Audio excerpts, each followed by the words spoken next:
Misaotra fa Andriamanitra mamatsy sy mitarika anay ianao Andriamanitra. Misaotra fa tsy manadino anay tsiraray avy ianao. Misaotra fa eo foana ianao amin'ny fotoana rehetra. Misaotra ny amin'ny tombonandro izay mbola omenao anay Andriamanitra. Misaotra ny amin'ny fitarianao anay. Fa nataizana tahaka ny ahoana ny endrika ny zavatra tsy maintsy natrehanay. Dia ianao Andriamanitra nitoetra ho mpanjaka sady ambony zavatra rehetra foana. Mpamatsy, mpitantana, mpanolo-tsaina, feno fahendrena, feno fitiavana. Mankasitraka feno Andriamanitra ray. Aoka ny vavanay tsy hanambara ankoatran'izay avy any anatin'ny fonao Andriamanitra. Aoka ny fiainanay mihitsy Andriamanitra ho aneo ny endriky ny fiderana tianao avoaka ny vavanay.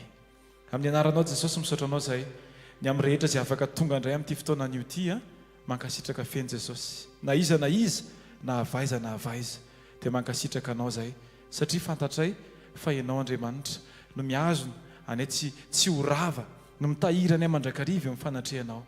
Misaotra ny amin'ny teny izay natsipinao Andriamanitra satria marina loatra ny teninao Jesosy izay nilaza hoe fa tsy misy mahay manatina raha tsy natao amin'ny fanahindraiko. Misaotra anao izay Andriamanitra ary anay fa na tsy mendrika no entiny eto ary izahay Andriamanitra. Na tsy manam-pahatanterahana fa ohatrany mendrika toraham-bato izany ary izahay Andriamanitra. Dia tonga ianao nandefa ny zanaka ilay tokana ho famonjenana ny tsiraray avy. Tsy tonga nameloka fa tonga hitia, tonga hanangana, tonga nasitrana, tonga hampahery, tonga hampatsiahy. Fa misy fiainana mandrakizay izay efa vonona sady miandrana ny tsiraray avy. Misaotra Jesosy. Misaotra ny amin'ny asa ihany koa, misaotra ny amin'ny fianarana, misaotra ny amin'ny ankohonana, misaotra ny amin'ny zavatra rehetra izay avelanao mandalo eo amin'ny fiainanay mianatra izahay misaotra Andriamanitra. Satria anao efa nilaza mihitsy fa misaora amin'ny zavatra rehetra fa izany ny sitrapon'Andriamanitra ray ao amin'ny Kristy Jesosy ho anareo. Misaotra Andriamanitra ray. Alleluia. Asaiko ianao hisaotra an'Andriamanitra amin'izao fotoan'izao. Asio vavaka fisaorana amin'izao fotoan'izao. Hisaorana ny anarany. Ankalazao ny anarany masina. Eo anatrehany zavatra atrehany dia rao izy. Eo anatrehany zavatra mandalo dia rao ny anarany.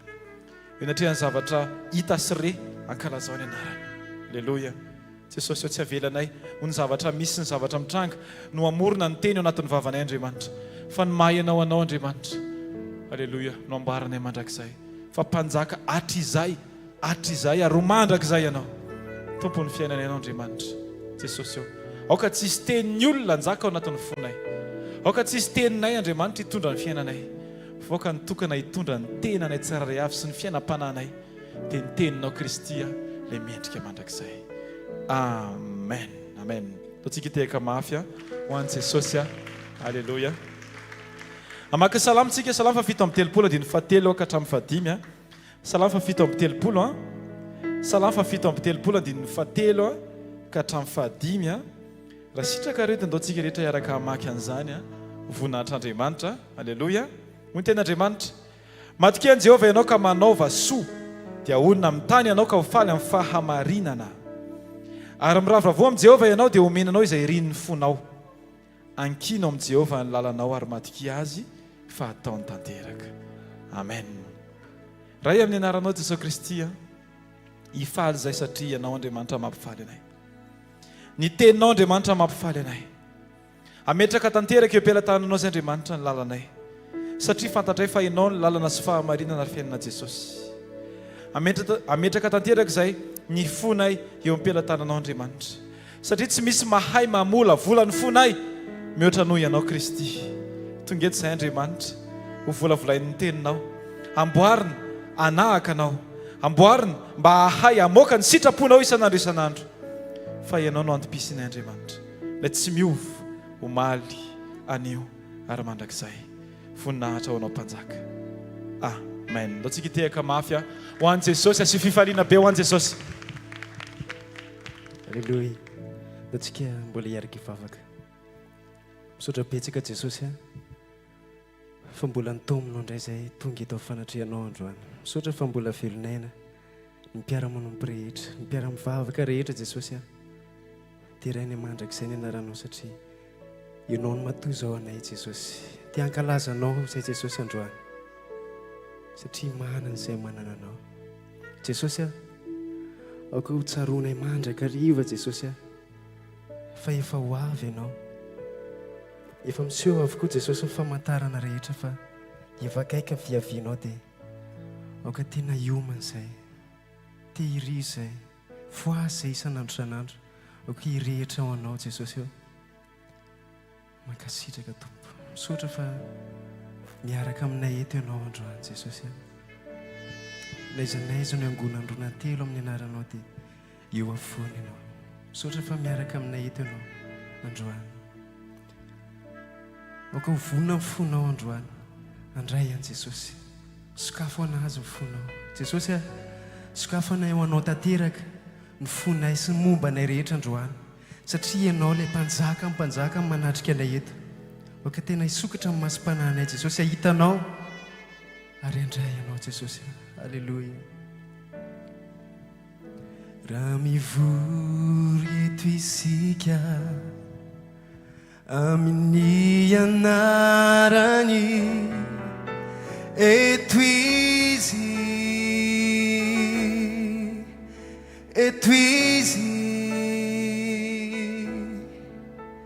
eto izy manatrika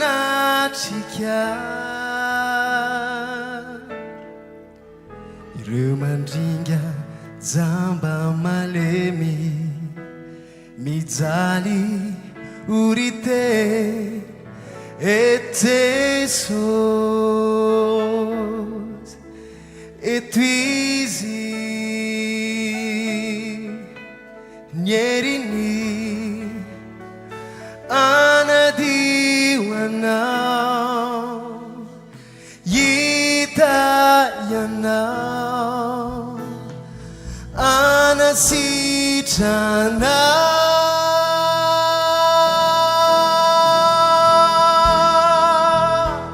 antsoiny anarany Jesosy androany Jeso oh Jeso asandrato mafy feonao asandrato mafy feonao antsoiny anarany Jesosy le anarana mahery le anarana manasitrana ny aretina rehetra alleluia Jeso oh Jeso fanatrehanao matanteraka antso ihany anarany Jesosy asandrato mafy feonao Jeso oh Jeso Jeso oh Jeso Jeso oh Jeso fanatrehanao matanteraka sotra Jesosy raha mivory eto isika amin'ny anarany eto izy eto izy eto izy manatrika ireo mandringa jamba malemy mijaly urite et Jesu et easy nyerini anadiwanao yitayanao anasitrana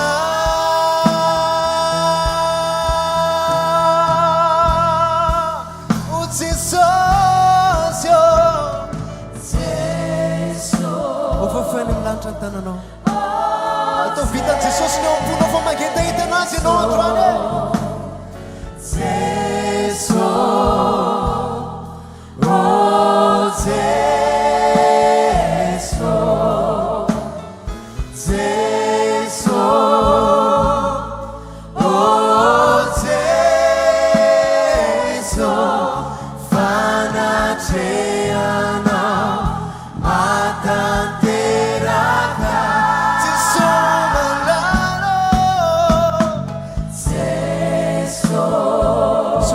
jesosy sotra fa manana zay manananao sotra fa mbola mifidianao zay jesosy ho isany zanakao ho isany mpanofonao jesosy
fanatrianao tena ilainay jesosy milanao foana foana zay amin'ny androm-piainanao amin'ny androm-piainanay rehetra jesosy miankina aminao foana zay jesosy tsy mahefana inana iny zay raha misaraka aminao misotra jesosy mana zay manananao misotra ny amin'ny fitiavanao lehibe jesosy amin'ny fiainanay za mbola ilazanay androany anao voady aminao zay jesosy fa tsy ala aminao mandrakizay zay mandra-piavinao any amin'ny raha alanitra jesosy te mbola vony zay androso anompo anao jesosy malalo misotra jesosy alleluia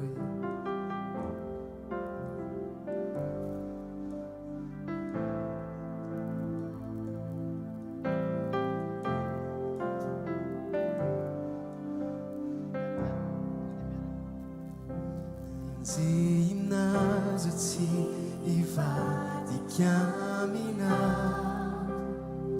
na de soparanazatsy isarakamina ninonanjo jesosy ninonanjo ianao notokikyo itisianokoanao amandrapialampofonakyo itoriniatsaranao itoriniatsarana sy niasanao avetsika anjara sandrato feonao na injeinazatsy ivadikamina jesosy nadesoparanazatsy isarakamina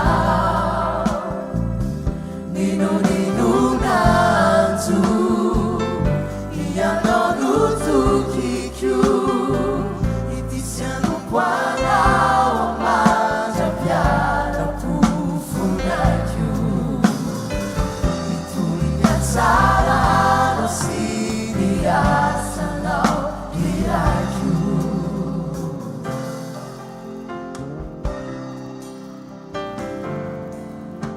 zao voadiko izao jesosy ambarako aminao naorina mananao itoetra fa tsy andao fa efa voatendrinao anatanterak'ireo asandao naniraka ianao indroao favonana mambarosa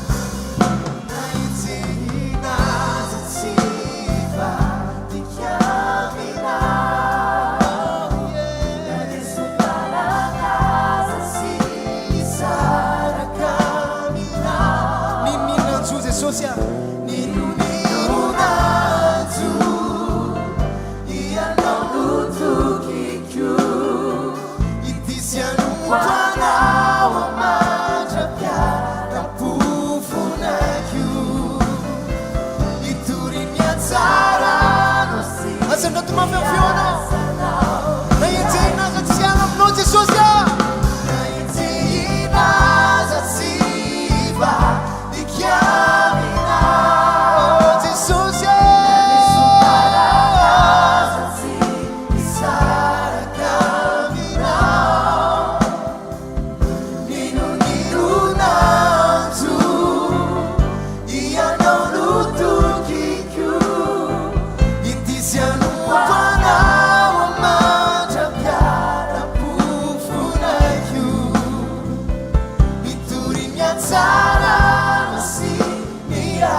asanao riraikio ninonino-nanjo ianao no tokiko itisianoko anao mandrapia nampofonaikio itoriniatsarano sy ny asanao riraikio zany jesosy a profo anambaranay fitiavana ianao jesosy satria ianao le natoky atram'izay ary mbola matoky eo amin'ny fiainanay foana jesosy a ianao le namany maharitra mandrakizay ianao le tsy miova omaly sy anio ary mandrakizay jesosy a tia ianao hatram'izay dia mbola tianay mihoatra foana ianao jesosy a mankasitraka be dehibe jesosy alleloia misaotra jesosy a misaotra betsaka jesosy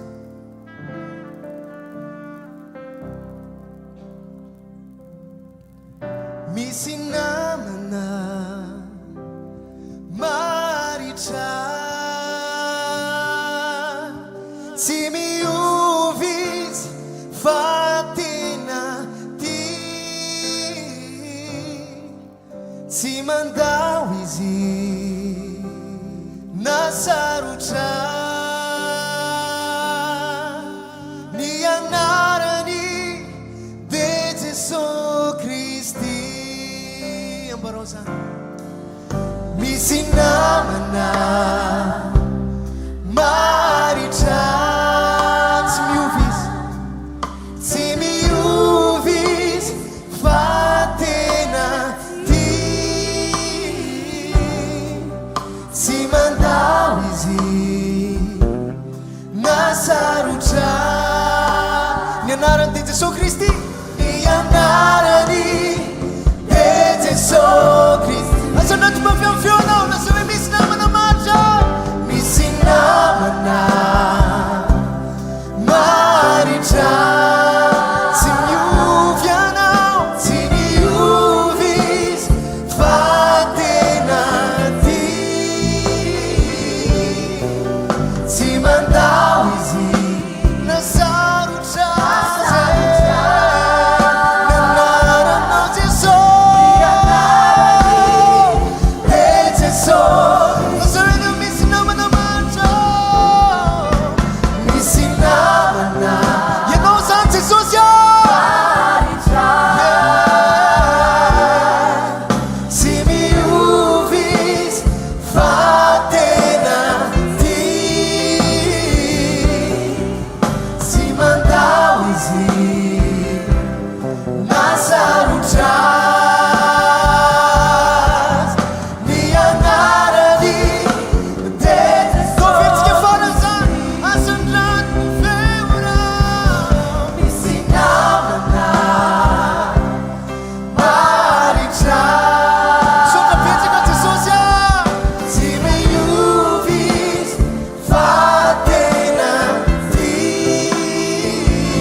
mbola iaraka ilazana zany antsika hoe izy le tena tsy miova omaly sy anio ary mandrakizay averintsika an'izany hoe misy namana maritra mandrakizay dia Jesosy ny anarany halleloia misy namana maritra tsy miova izy tsy miova izy fa tena tsy mandao izy marina zany Jesosy nasarotra ny anarany de Jesosy Kristy ny anarany de Jesosy Kristy ianao Jesosy misy namana maritra tsy miovy fa tena ty tsy mandao izy nasarotra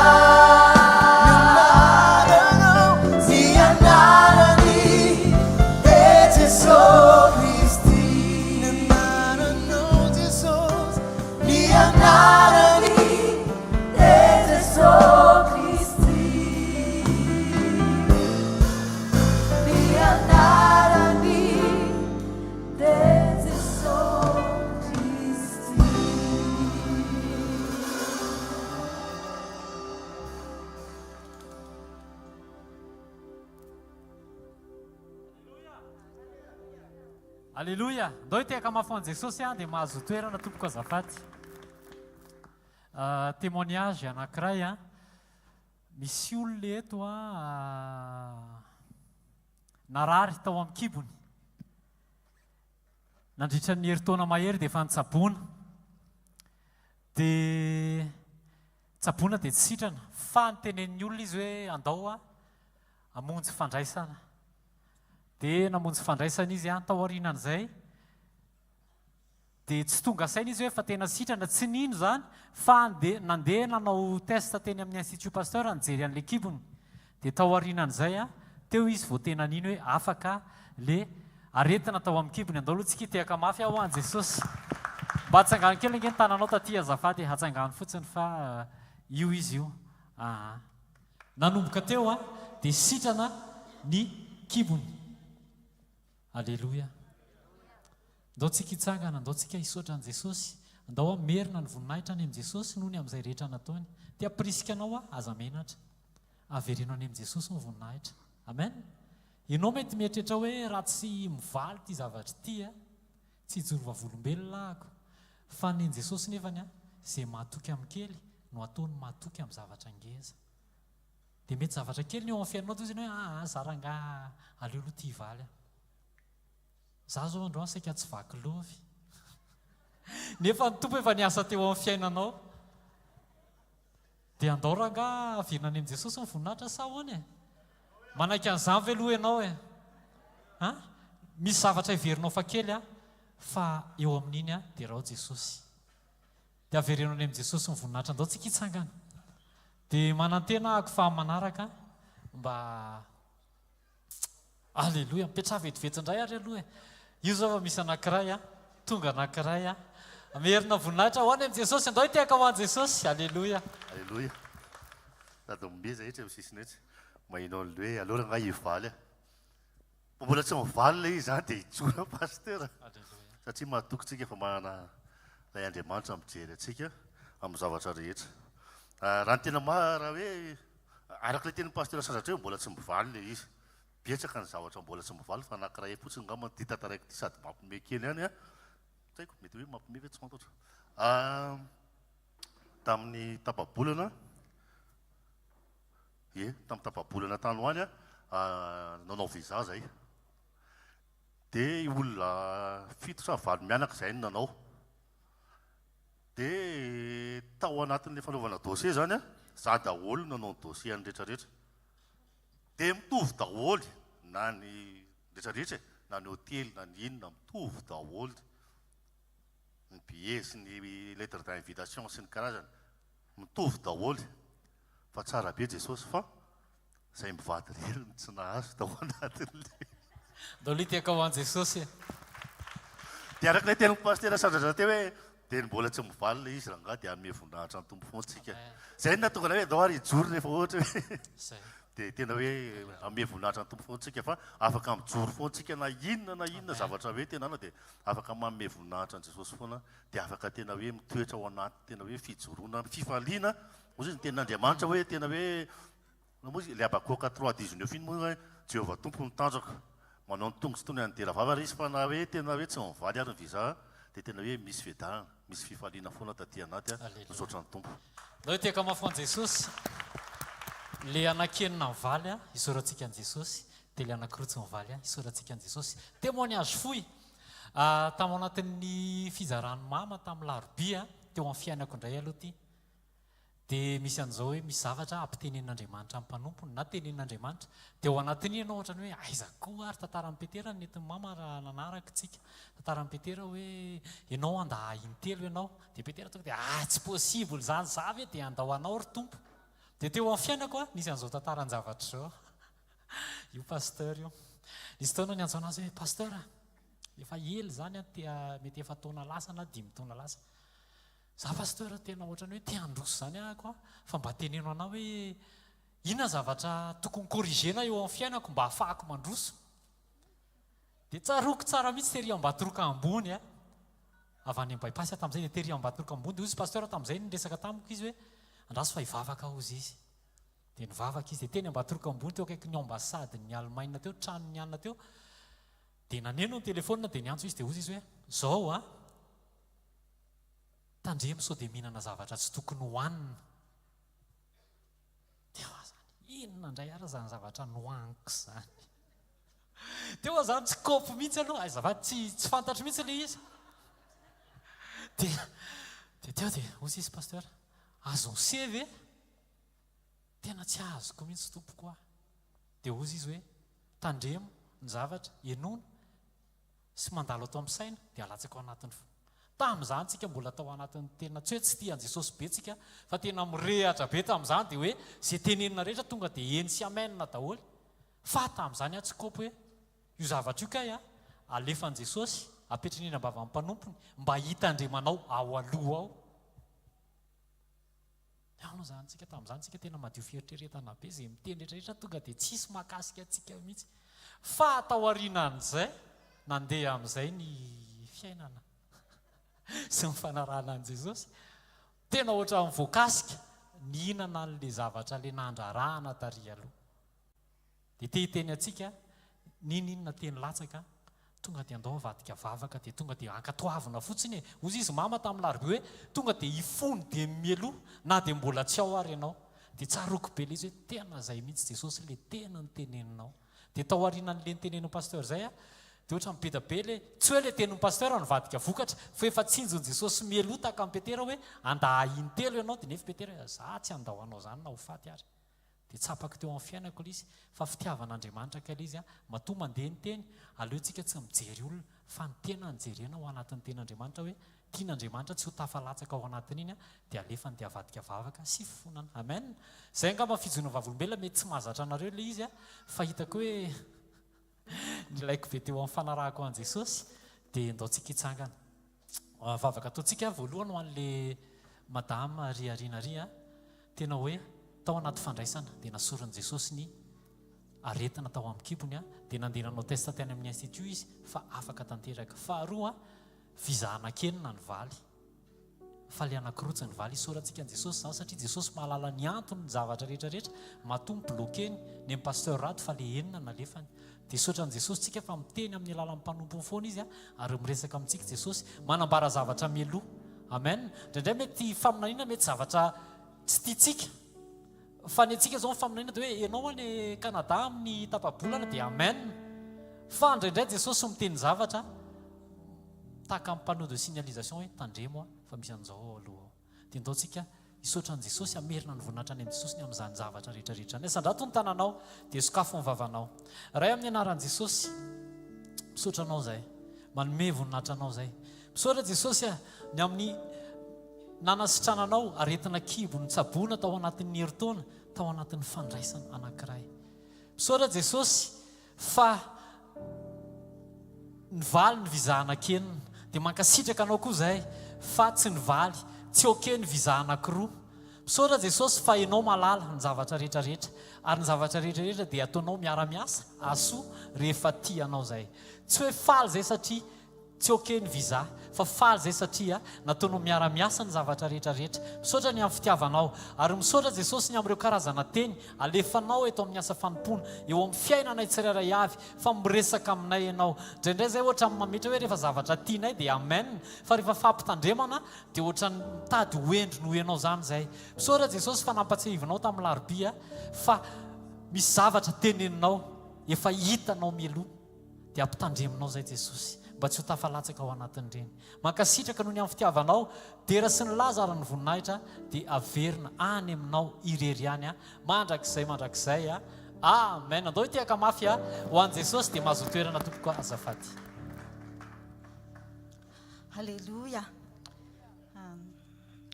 Okey, sotran'i Jesosy tsika any amin'ny fotoana mahafinaritra be namentsika androany ity indray.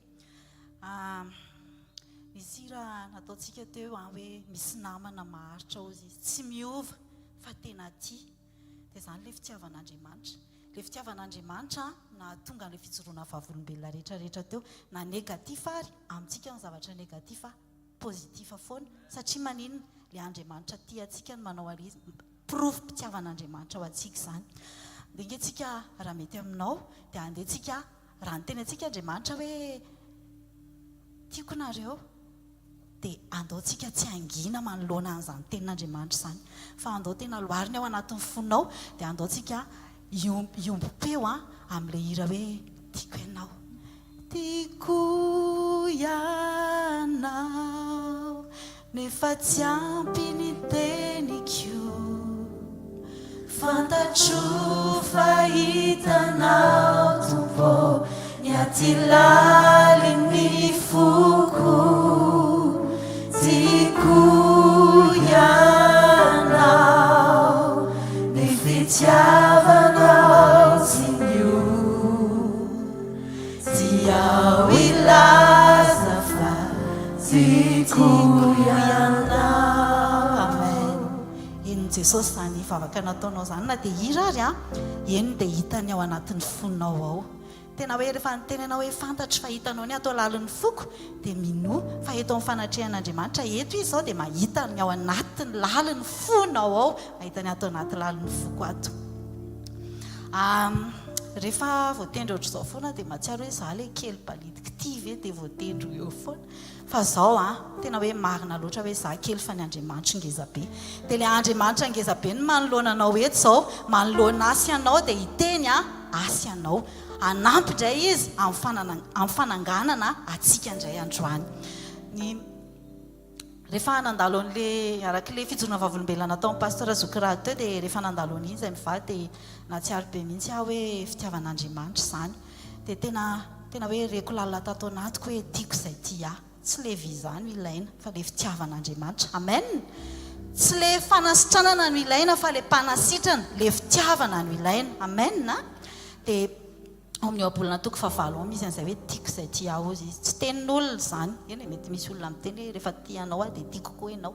Fa Andriamanitra no miteny hoe tiako izay tia. Raha tia anareo ozy izy dia hitandrina ny didiko. Raha tia anareo dia hitandrina ny didiko. Tandremo ny didiko ozy izy raha tena tia. Miandry antsika hetsika Andriamanitra. Inona ny zavatra andrasany amiko sy aminao? Amiko ihany satria matoa rehefa voatendry ohatr'izao dia izaho tena mahatsapa mihitsy hoe izany tenenin'Andriamanitra. Dia rehefa tenenin'Andriamanitra ampianarin'Andriamanitra dia izay mihitsy ny sitrapon'Andriamanitra amintsika hoe rehefa ampianarintsika dia mila mampianatra koa, mila mizara fa fitiavana ihany fa tena raha ohatra ka hoe tsy zaraina ilay izy fa raha tena fitiavan'Andriamanitra dia Jesosy Kristy tia nizara foana dia tokony ho izay tsika mila manahaka anazy ilay fampianarana azy tsika eto foana manahaka dia tokony ho izay tsika tandrina ny didiko ozy izy raha tena tia dia aoka tsy hiala aminareo ozy izy eo amin'ny vavanareo ny teny aza sorina eo amin'ny vavanareo ny teny ozy izy apetrao eo foana ozy izy saintsainy andro amanalina jour et nuit. Manahoantsika ohatrany hoe na manofy ary izany dia za mino hoe tsika rehetrarehetra misy fotoana mandalo an'izany hoe tsy matory amin'ny alina fa ohatrany tsy avelan'Andriamanitra fa ohatrany feno vavaka foana ohatrany na matory eo ary dia rehefa tonga maraina dia reraka dia izay ilay hoe andro amanalina misaintsaina ny teny Andriamanitra. Mety hoe tsy teny eo amin'ny baiboly no teneniny ianao fa tena miteny Andriamanitra fa izay ilay fitandremana ny didiny, izay ilay miankina aminazy ilay fitiavana. Ilay fitandremana loha izay hitandrina ny didiko eto dia tonga dia tsotra be raha ohatra ka tsorina tena hoe namanginy Jesosy mihitsy ilay izy hoe fankatoavana. Nisy fotoana nisy mpanompon'Andriamanitra nizaran'izay hoe verina amin'ny fitiavana voalohany le fitiavana voalohany Andriamanitra aloha le fitiavana fa le fiverenana amin'ny fitiavana voalohany nisy fizakana izay teto natao mpanompon'Andriamanitra hoe ny toetra ozy izy ny mahalatsaka ao anatin'ny fahotana dia raha jerevantsika ny tamin'ny Adamaseva ny tsy fankatoavana na tonga anazy inona daholo fantatritsika ny suite ny tantara tonga dia ny zanany tonga dia mifamono ohatr'izay le izy tsy fankatoavana androany Andriamanitra tsy haiko hoe maninona fa mamerina amintsika izy mety efa nisy mpanompon'Andriamanitra efa nyteny an'izany mety tena tsy amin'izao fomba fiteny tsy amin'izao angamba fa mety tonga dia tonga dia direct be any anatin'ny rehetrarehetra any fa androany le izy averin'Andriamanitra andao hiverina amin'ny fankatoavana izay ny andrasan'Andriamanitra amiko sy aminao izay ny andrasan'Andriamanitra amintsika tsirairay avy andao hiverina amin'ilay fankatoavana tao anatin'ny Pentecoste dia ozy izy ny mpanompon'Andriamanitra hoe feno fanahy masina tsika ozy izy mena amin'ny fanahy masina tsy eo amin'ny fiainana fotsiny ozy izy ny fanahy masina manomboka izao fa ao anaty izany hoe à l'intérieur ohatra anankiray fotsiny hoe ho ampandro sakafo dia raha manao macération izy dia mila mitsofoka any anaty ilay macération izay vao matsiro dia ohatr'izay koa tsika rehefa tena ao anaty ny fanahy masina dia misy tsiro be matsiro amintsika amin'ny mankatohan'Andriamanitra matsiro amintsika mihinana ny tenin'Andriamanitra dia zany ny anasan'ny tompo amiko sy aminao androany miverena amin'ny fankatoavana miverena ozy ny tompo amin'ny fankatoavana donc raha jerevantsika fetivetika fotsiny tantarany Adamaseva nankatohan'Andriamanitra izy nankatohan'Andriamanitra izy rehefa napetraka Andriamanitra nentin'Andriamanitra avy any amin'ny désert avy any izy dia namboarina dia nentiny tao dia nankatohan'Andriamanitra izy satria Andriamanitra fahamarinana nankatohan'Andriamanitra marina ry zareo nandritra ny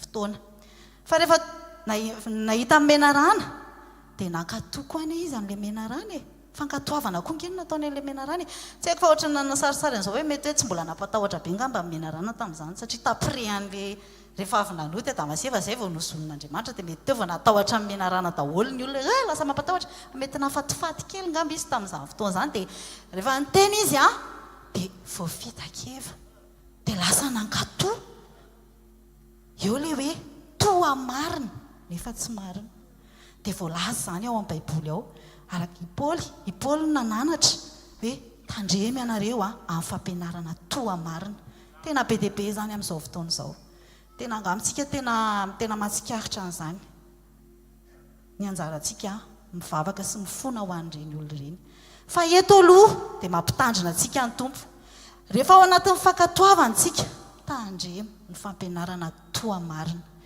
tsika rehefa tena hoe tsy eto foana tsika isan'andro hoe misy ny sekoly latsinainy talata alarobia misy fotoana tsy afaka mamonjy sekoly fa izao ao anatin'ireny misy ny any amin'ny réseaux sociaux misy fampianarana mandeha fa izao tandremo ny zavatra henon'ny sofinao tandremo any amin'ny bokyny Timoty faharoa any andiny voalohany any misy teny hoe tandremo ozy izy ny fampianarana tsy misy kilema fa taro ozy izy ngamba izay fa taro ozy izy ny fampianarana tsy misy kilema fa misy izany fampianarana misy kilema fa izao iverintsika hoe rehefa tena ao anatsika amin'ny fanahy masina ao anaty dia izao fantatritsika izany andaontsika tsy azasolo andaontsika tsy hiala amin'izany fanatrehan'ny fanahy masina izany andaontsika tsy hiala amin'izany efa hoe efa ao anatsika efa namena nge namena gratuit le izy dia tena hoe andao tena avelantsika raha hijery ny kahan Jesosy Kristy tsika Jesosy Kristy ilay tena hoe mila laitsika tahaka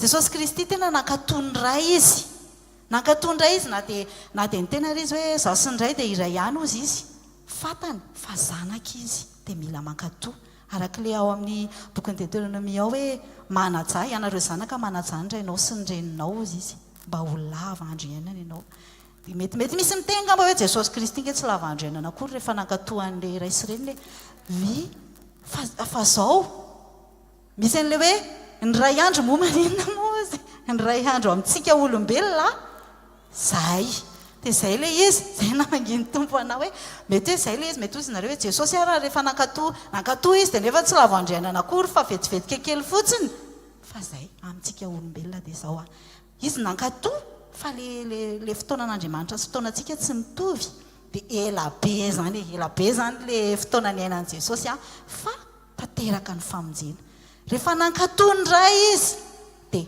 vita ny famonjena ary tena ny teny mihitsy izy hoe vita. Rehefa mankatoantsika dia misy zavatra vitantsika miaraka amin'Andriamanitra. Tsy itsika manao anazy fa Andriamanitra mihitsy no mamita an'ilay izy. Tian'Andriamanitra tenenina amiko sy aminao androany dia izao hoe andao hiverina amin'ny fankatoavana. Andao hiverina amin'ny fankatoavana ilay olona efa manana ny fanahy masina ao anaty.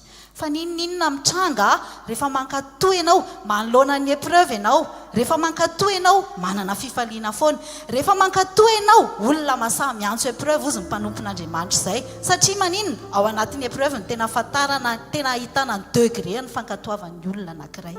Rehefa mankatoa zasy ianao dia tena hita hoe eo ve Andriamanitra sa tsy eo. Dia voninahitra ho an'Andriamanitra irery ihany hiaraka ifavaka isika to. Jesosy misaotra ny amin'ny teninao izay tonga indray manitsy anay. Andriamanitra misaotra koa ny amin'ny mpanomponao izay eo ajoronao indray apiditra anay lalina ao anatin'ny sitraponao. Toko malalo ambarao ny sitraponao amin'ny alalan'ny mpanomponao. Dia mitenena raha eo fa miaino anao izay. Vonina ny fonay iaino anao, vonina ny fonay ankatoanao Andriamanitra rainay. Raiso ny sehatra anao Andriamanitra ray. Amen. Teaksika fideratsika an'Andriamanitra.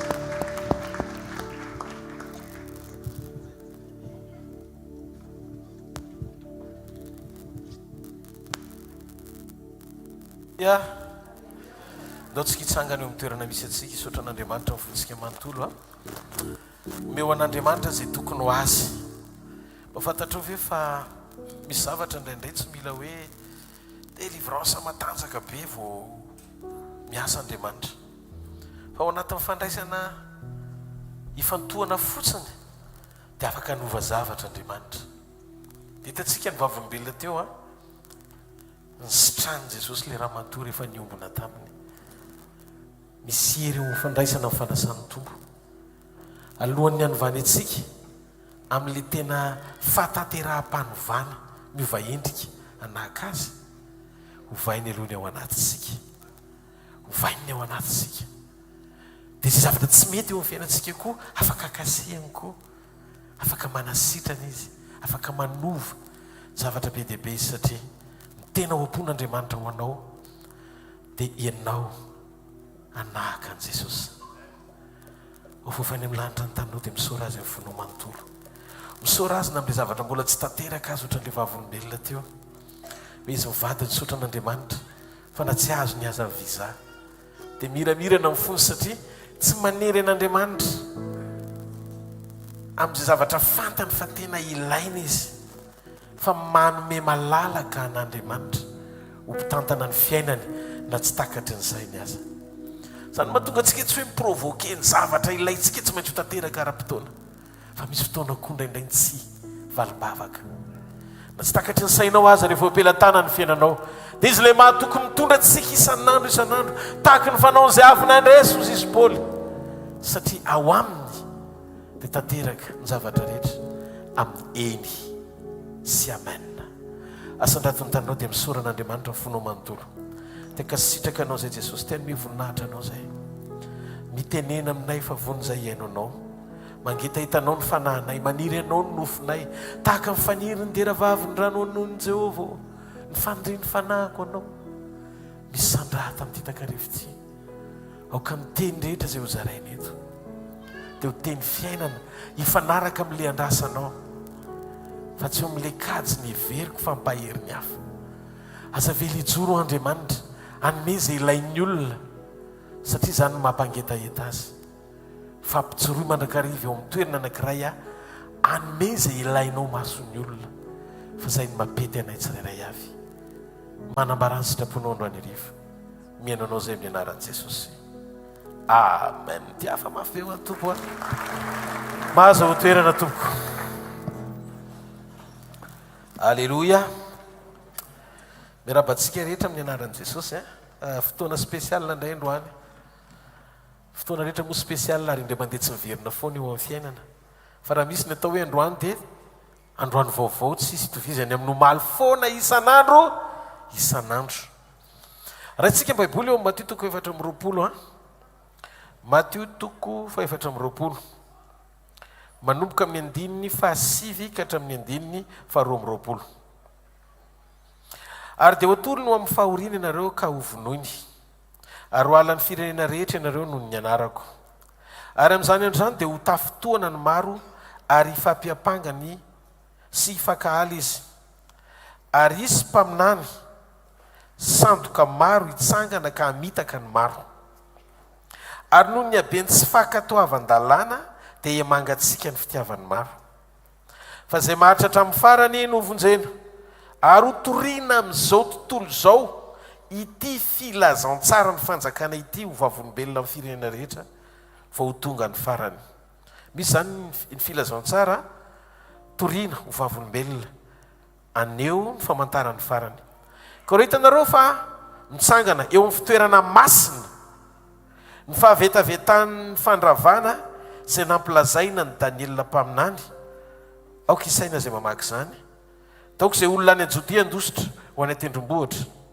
ary izay tapotrano aoka tsy hidina haka ny ao an-tranony ary izay netsaha aoka tsy hiverina haka ny lambany ary loza mibevoka sy ny mampinono amin'ireo andro ireo fa mivavaha ianareo mba tsy ho amin'ny ririnina no amin'ny sabata no antosiranareo amin'izany andro izany dia tsy fahoriana lehibe izay tsy mbola nisy to azy ary izay nandeho an'izao tontolo izao ka mandraka ankehitriny sady tsisy intsony ary raha tsy efa no afoezina izany andro izany dia tsy misy nofo hovonjena fa noho ny olom-boafidy dia ho afoezina izany andro izany ko raha misy manao aminareo hoe indro aty Kristina indro ary azaminy ianareo fa izy Kristy sandoka sy mpaminany sandoka hitsangana ka ny ho famantarana lehibe sy fahagagana ary raha azo atao na dia ny olom-boafidy aza dia ho fitahany amin'ny anaran'i Jesosy amen. Mafantatrao ve fa ny fanomezana sarobidy indrindra irin'ny olona ao anaty vavaka raha mandoalika izy dia tsy netonga azy anakarembe nanana ny zavatra rehetra fa voalohany ny azo tombonandro iainana sady sany tombonandro iainana ny tena fanomezana sarobidy indrindra eto ambonin'ny tany fa eto Jesosy nanafoy andro mba hatanteraka planina anankiray sy programa anankiray atao hoe famonjena ka ny famonjena amin'i Jesosy dia zavatra ambony lavitra sy mihoatra noho ny fanirianao ho lava andro iainana eto ambonin'ny tany satria rehefa nahita Andriamanitra ny fanoloran-tenan'ny olona arakaraka ny androsotsika any amin'ny vanim-potoana farany ny mahamafy ny fampahoriana misy eto ambonin'ny tany so dia hitreretinareo azy fa eto Madagasikara ihany no misy krizy ohatr'izao fa raha makany ivelany koa nareo mialafo koa ny fiainana any ny olona koa misy fotoana mitaraina dia gaga ianao hoe misy olona mitaraina vety nisy mitaraina na iza eto ambonin'ny tany dia efa tafiditra ao anatin'ny vanim-potoana hiatrehana ara-paminaniana ny fiverenan'i Jesosy avokoa rehefa miseho ny famantarana izay namaran'i Jesosy zany zavatra tsy maintsy hitranga rehetrarehetra zany dia mila miomana ny fiangonana mila miomana ny olom-boafidy Andriamanitra tsy miara-miasa amin'ny olona nantsoiny rehetra tsy izay nantsoiny rehetra ny rahany miasa fa Andriamanitra miara-miasa amin'ny olom-boafidy satria betsaka ny natsoina fa vitsy no fidiana ary ny fanio-pamantarana ho ampon'Andriamanitra amin'izao andro faran'izao tsy any amin'ilay hoe tsika mbabony jentilisa ho ampidirina ao ambala loatra intsony ny olana amin'izao fa ny fanahin'Andriamanitra arakaraky ny mahakaiky ny vanim-potoana betsaka ny olona na zay efa voafidy azy atahorana hemotra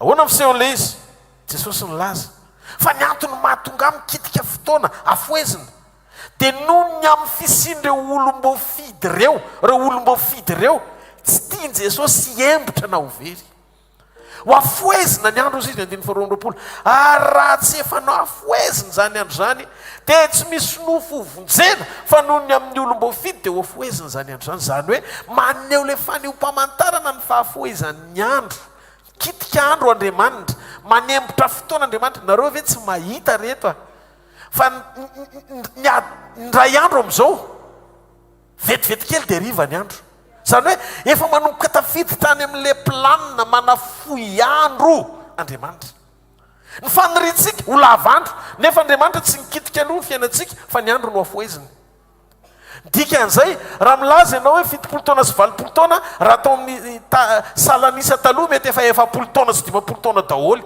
raha ohatra ka ao anatin'le planina na foezana n'le andro mba hatateraka n'le planimpamonjena ao am-pon'Andriamanitra mijerena dika ao anatin'ny vanim-potoana isika iomanana ho amin'ny andro fampakarana iomanana amin'ny andro fampakarana ary efa hitany maso sika ny zavatra mitrangy eto ambonin'ny tany amin'izao io fa vetavetana io fa vetavetana nylazaina tamin'ny nampitondrainy Daniela mpaminany io efa miseho satria voalazy io hoe ary efa hita ozy izy ko raha hitanareo fa mitsangana eo amin'izay fitoerana masina hoentiny eo amin'ny altara zany fitoerana masina zany ny fahavetavetany ny fandravana zay nampilazaina ny Daniela mpaminany aokisaina misaina fotsiny tsika inona io fahavetavetany io Jesosy maty amonjy atsika amin'ny fahotana fa misy ny degré ambony kokoa noho ny ota dia fa vetavetana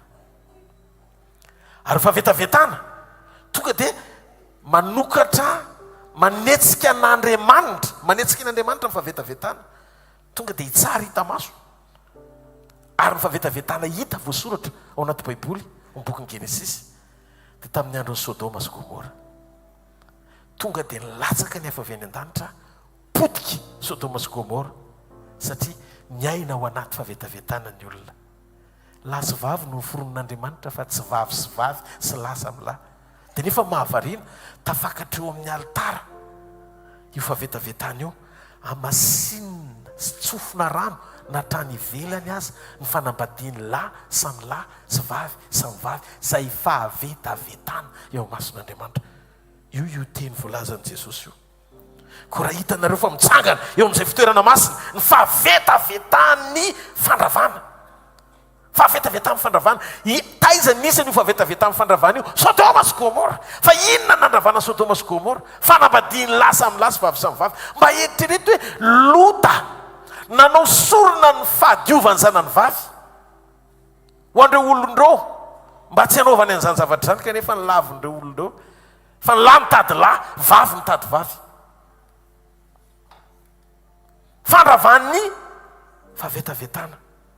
fahavetavetana ny fandravana hita eo amin'ny altara le izy eo amin'ny fitoerana masina manondro ny fahakekezan'ny fotoam-pampakarana zany rehetrarehetra zany tiako fantatsika fa ao anaty krizy zao tontolo zao krizy mpanomanana an'izany atao hoe fiatrena ny fotoam-pampakarana zany tia ozy izy Andriamanitra raha mitosomena prolongation so zavatra mitrangy eto ambonin'ny tany zao mena tombony amin'ny fotoana ny olombelona eto ambonin'ny tany hiainana dia tsisy olo marina tsoa no tafatoetrana raha izy fa na ny olo mboafidy azy dia ho voafitaka satria atsoatsy lasa norma ekena ny zavatra rehetrrehetra amin'izao nefa manomboka miady zao tontolo zao na amin'ny lalàna na amin'ny zavatra efa nohatra amin'ny volonté an'Andriamanitra efa manomboka mitsangana mihitsy ilay ratsy te aneo fa azy zao tontolo zao mila fantatsika fa ny fanan'Andriamanitra nefa dia eo amin'ny fiangonana ary tsy miala eo amin'ny fiangonana raha tsy tonga ny fotoam-pampakarana izay ialàny fiangonan'i Jesosy Kristy tsy eto an-tany intsony rehefa tonga ny fotoam-pampakarana izay hitsinjany Jesosy Kristy ny fiangonana amin'ny fotoana iverenany dia miala tsy eto an-tany intsony ny fanamasina satria vitako ny missiony mission amin'ny fanamasina dia hitahiry sy tantana ny fiangonana amin'ny fanampian'Andriamanitra ny fiangonana mandra-panovany endrika azy ho tahaka ny Kristy amin'ny fotoana iverenany izay no mahatonga ny fanamasina ny asa ao anatintsika mamboatra tsika anahaka an' Jesosy mamindra ao anatintsika ny toetra an' Jesosy mampijoro atsika anana ny toe-po-pitiavan' Jesosy ary ny fanantenana dia tsy mahamenatra satria ny fanahan'Andriamanitra nentin'Andriamanitra napidina ny fitiavany ho ao anatintsika tsy misy afa-tsy vokatry ny fanahy no iainan'ny olona anankiray izay atao hoe feno Andriamanitra. Rehefa miala eto ka vita mission fanamasina, miala eto koa ny fiangonana amin'izany fotoana izany, dia eto an-tany tsy misy afa-tsy fahafoanana sy fahakiviana ary fahaverezan-kevitra, tsy misy afa-tsy izay eto ambonin'ny tany. Amin'izay fotoana izay dia anjaka eto an-tany tanteraka amin'izay ny fanahy ratsy. No mahatonga ny herin'ny faharatsiana mbola voafehy mandrak'androany dia satria mbola présent eto an-tany ny Saint-Esprit na ny fanahy masina. Midika fa izay faharatsiana hitanao eto ambonin'ny tany androany mbola tsinotsinona ny hitanao mandrak'androany raha oharina ny fotoana izay mahatsy eto an-tany intsony ny fanahy masina sy ny fiangonana. Zany antony mahatonga ny Apokalipsy 2:20, bokyny Apokalipsy 2:20, jerentsika ny Baiboly 7:7 ka 8:20, zao ny voasoratra amin'ny anaran'i Jesosy. Ny fanahy sy ny ampakarina manao hoe avy. Ary aoka izay mare ny feo hoe avy, mare anao hoe avy, ary aoka ho avy izay mangetaeta ary izay mety aoka izy isotro mamaimpona amin'ny ranonaina. Zao dia manambara amin'izay rehetra mandre ny tenin'ny faminaniana amin'ity boky ity. Raha misy manampy ireo, Andriamanitra nampy ireo loza voasoratra atao anatin'ity boky ity ho azy. Ary raha misy manaisotra amin'ny teny amin'ny boky ty faminaniana ity, dia esorin'Andriamanitra ny anjara amin'ny hazonaina sy amin'ny tanana masina dia izay zavatra voasoratra atao anatin'ity boky ity. Hoy izay manambara ireo zavatra ireo, eny avy faingana, amen, avy Jesosy Tompo. Ary hoy ho amin'ny olo-masina ny ny fahasoavan'i Jesosy Tompo, amen dia amen. Ka milaza ny fanahy masina sy ny fiangonana miara-miandry ny fiverenan'i Jesosy. Ny fanahy masina sy ny ampakarina dia miara-milaza hoe avy Jesosy Tompo na koa hoe Maranatha. Za te laza amintsika fa androany izara amintsika mahakasika ny hoe fitehirizan'Andriamanitra anao amin'ny fanananao ny fofonainy.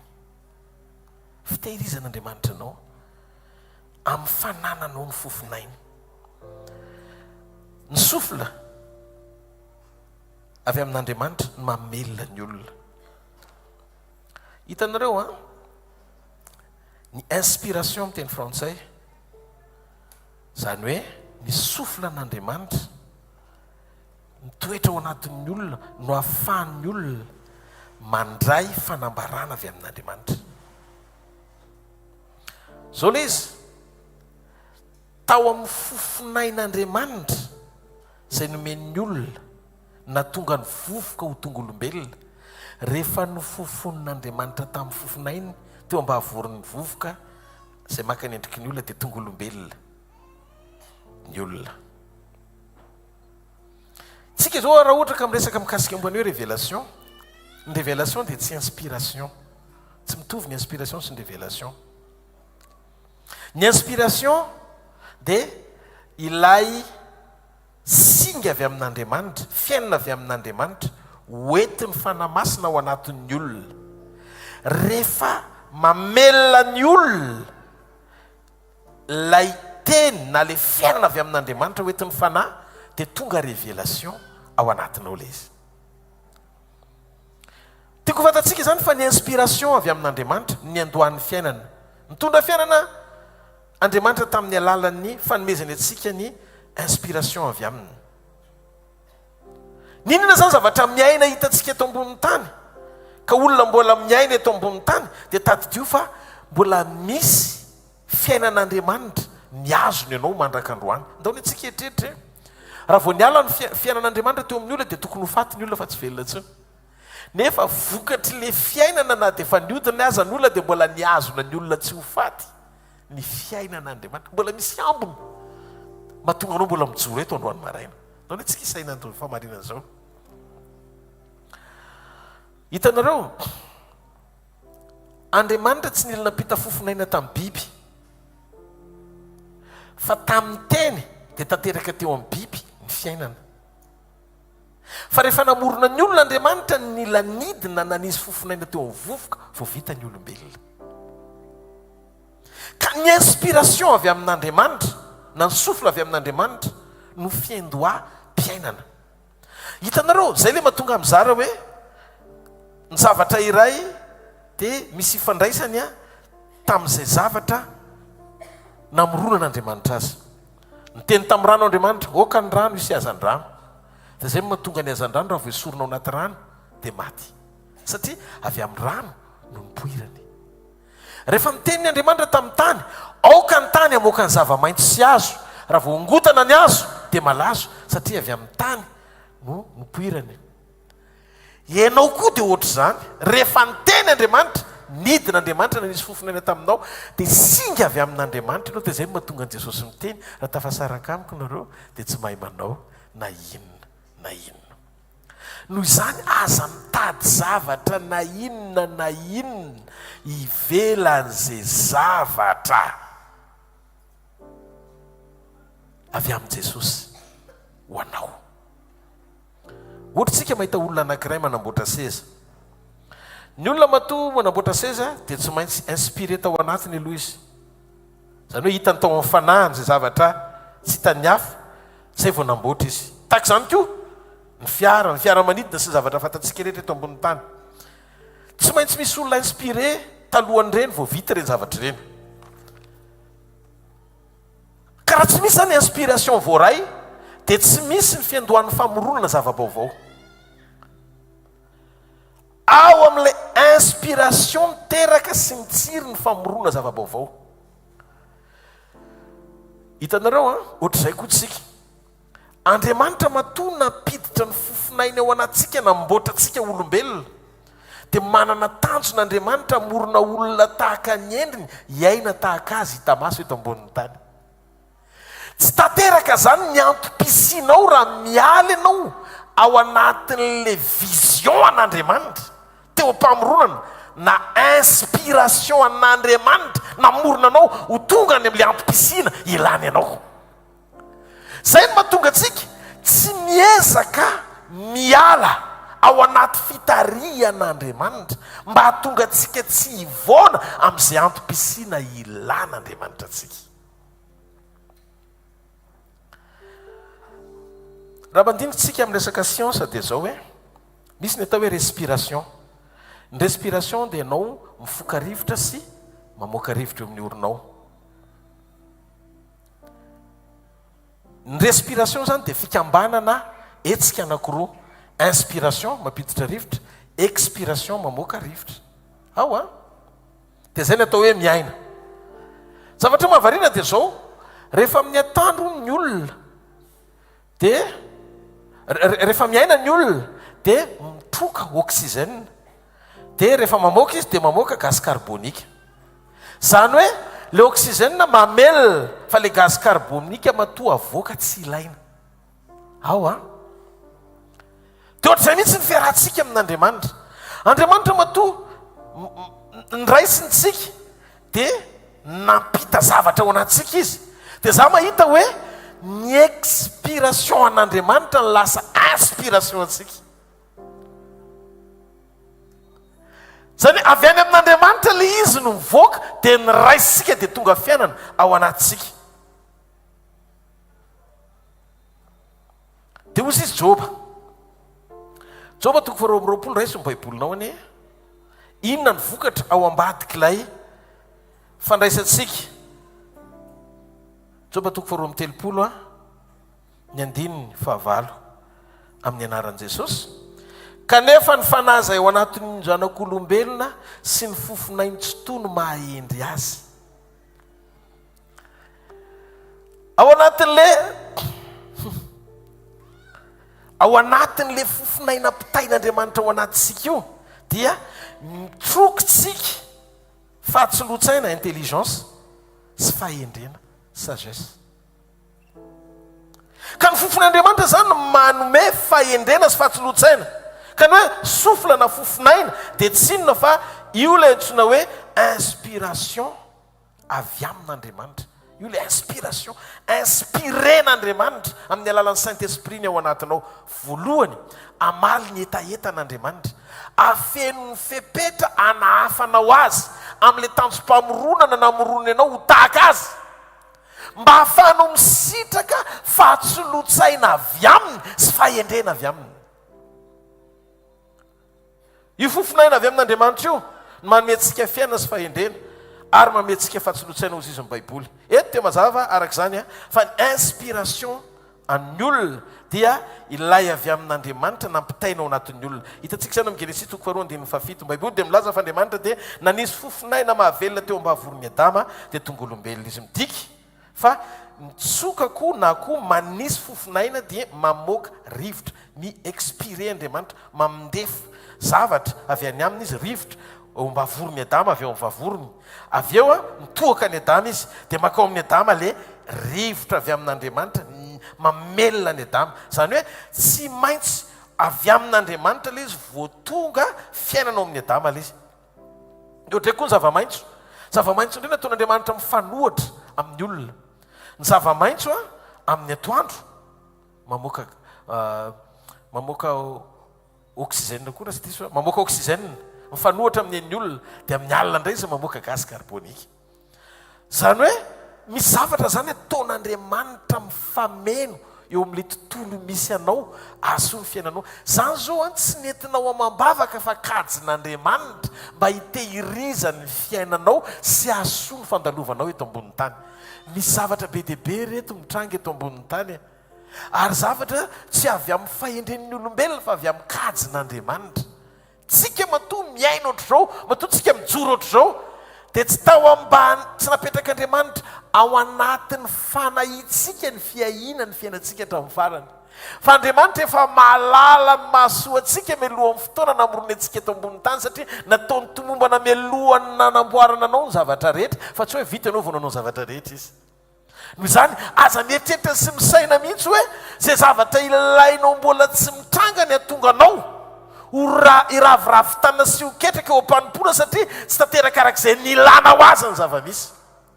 Fa indraindray tsika mila manana fahendrena mametraka fotsiny eo am-pelantanan'Andriamanitra momba antsika ray manontolo mba hahafahan'Andriamanitra mijoro mitarika antsika amin'izay programa ilana antsika. Fa indraindray io zavatra tianao isisiany io tsy ao amin'io mihitsy ny volontén'Andriamanitra ho anao fa fonao be fotsiny tsy nitondra mambavaka ianao raha teo koa tsy ampivavaka dia tsy mahafantatra n'le taridalana fa indraindray tianao ho tereny hifanaraka amin'izay programa namboarinao ny volontén'Andriamanitra dia rezainao fa avy amin'i Jesosy le izy. Non, tsy voatery le izy. Zavatra avy amin'Andriamanitra renao avy ao anaty misy be ianao. Ale izy tsy zavatra manaitaitra be fa le izy tena renao mihitsy hoe misy fiadanam-po misy miresaka aminao anatinao Andriamanitra dia renao mihitsy alohan'ny andananao anatin'le izy dia miseho le toe-panahy miseho le vokatra avy amin'ilay fanahy fanetretena fahononam-po fandeferana boboky ara fahalemem-panahy fifaliana henonao mihitsy hoe ampenao ao anatin'ilay zavatra ampanaovin'Andriamanitra anao. Zay ny atao hoe olona inspiré n'Andriamanitra. Halleluja.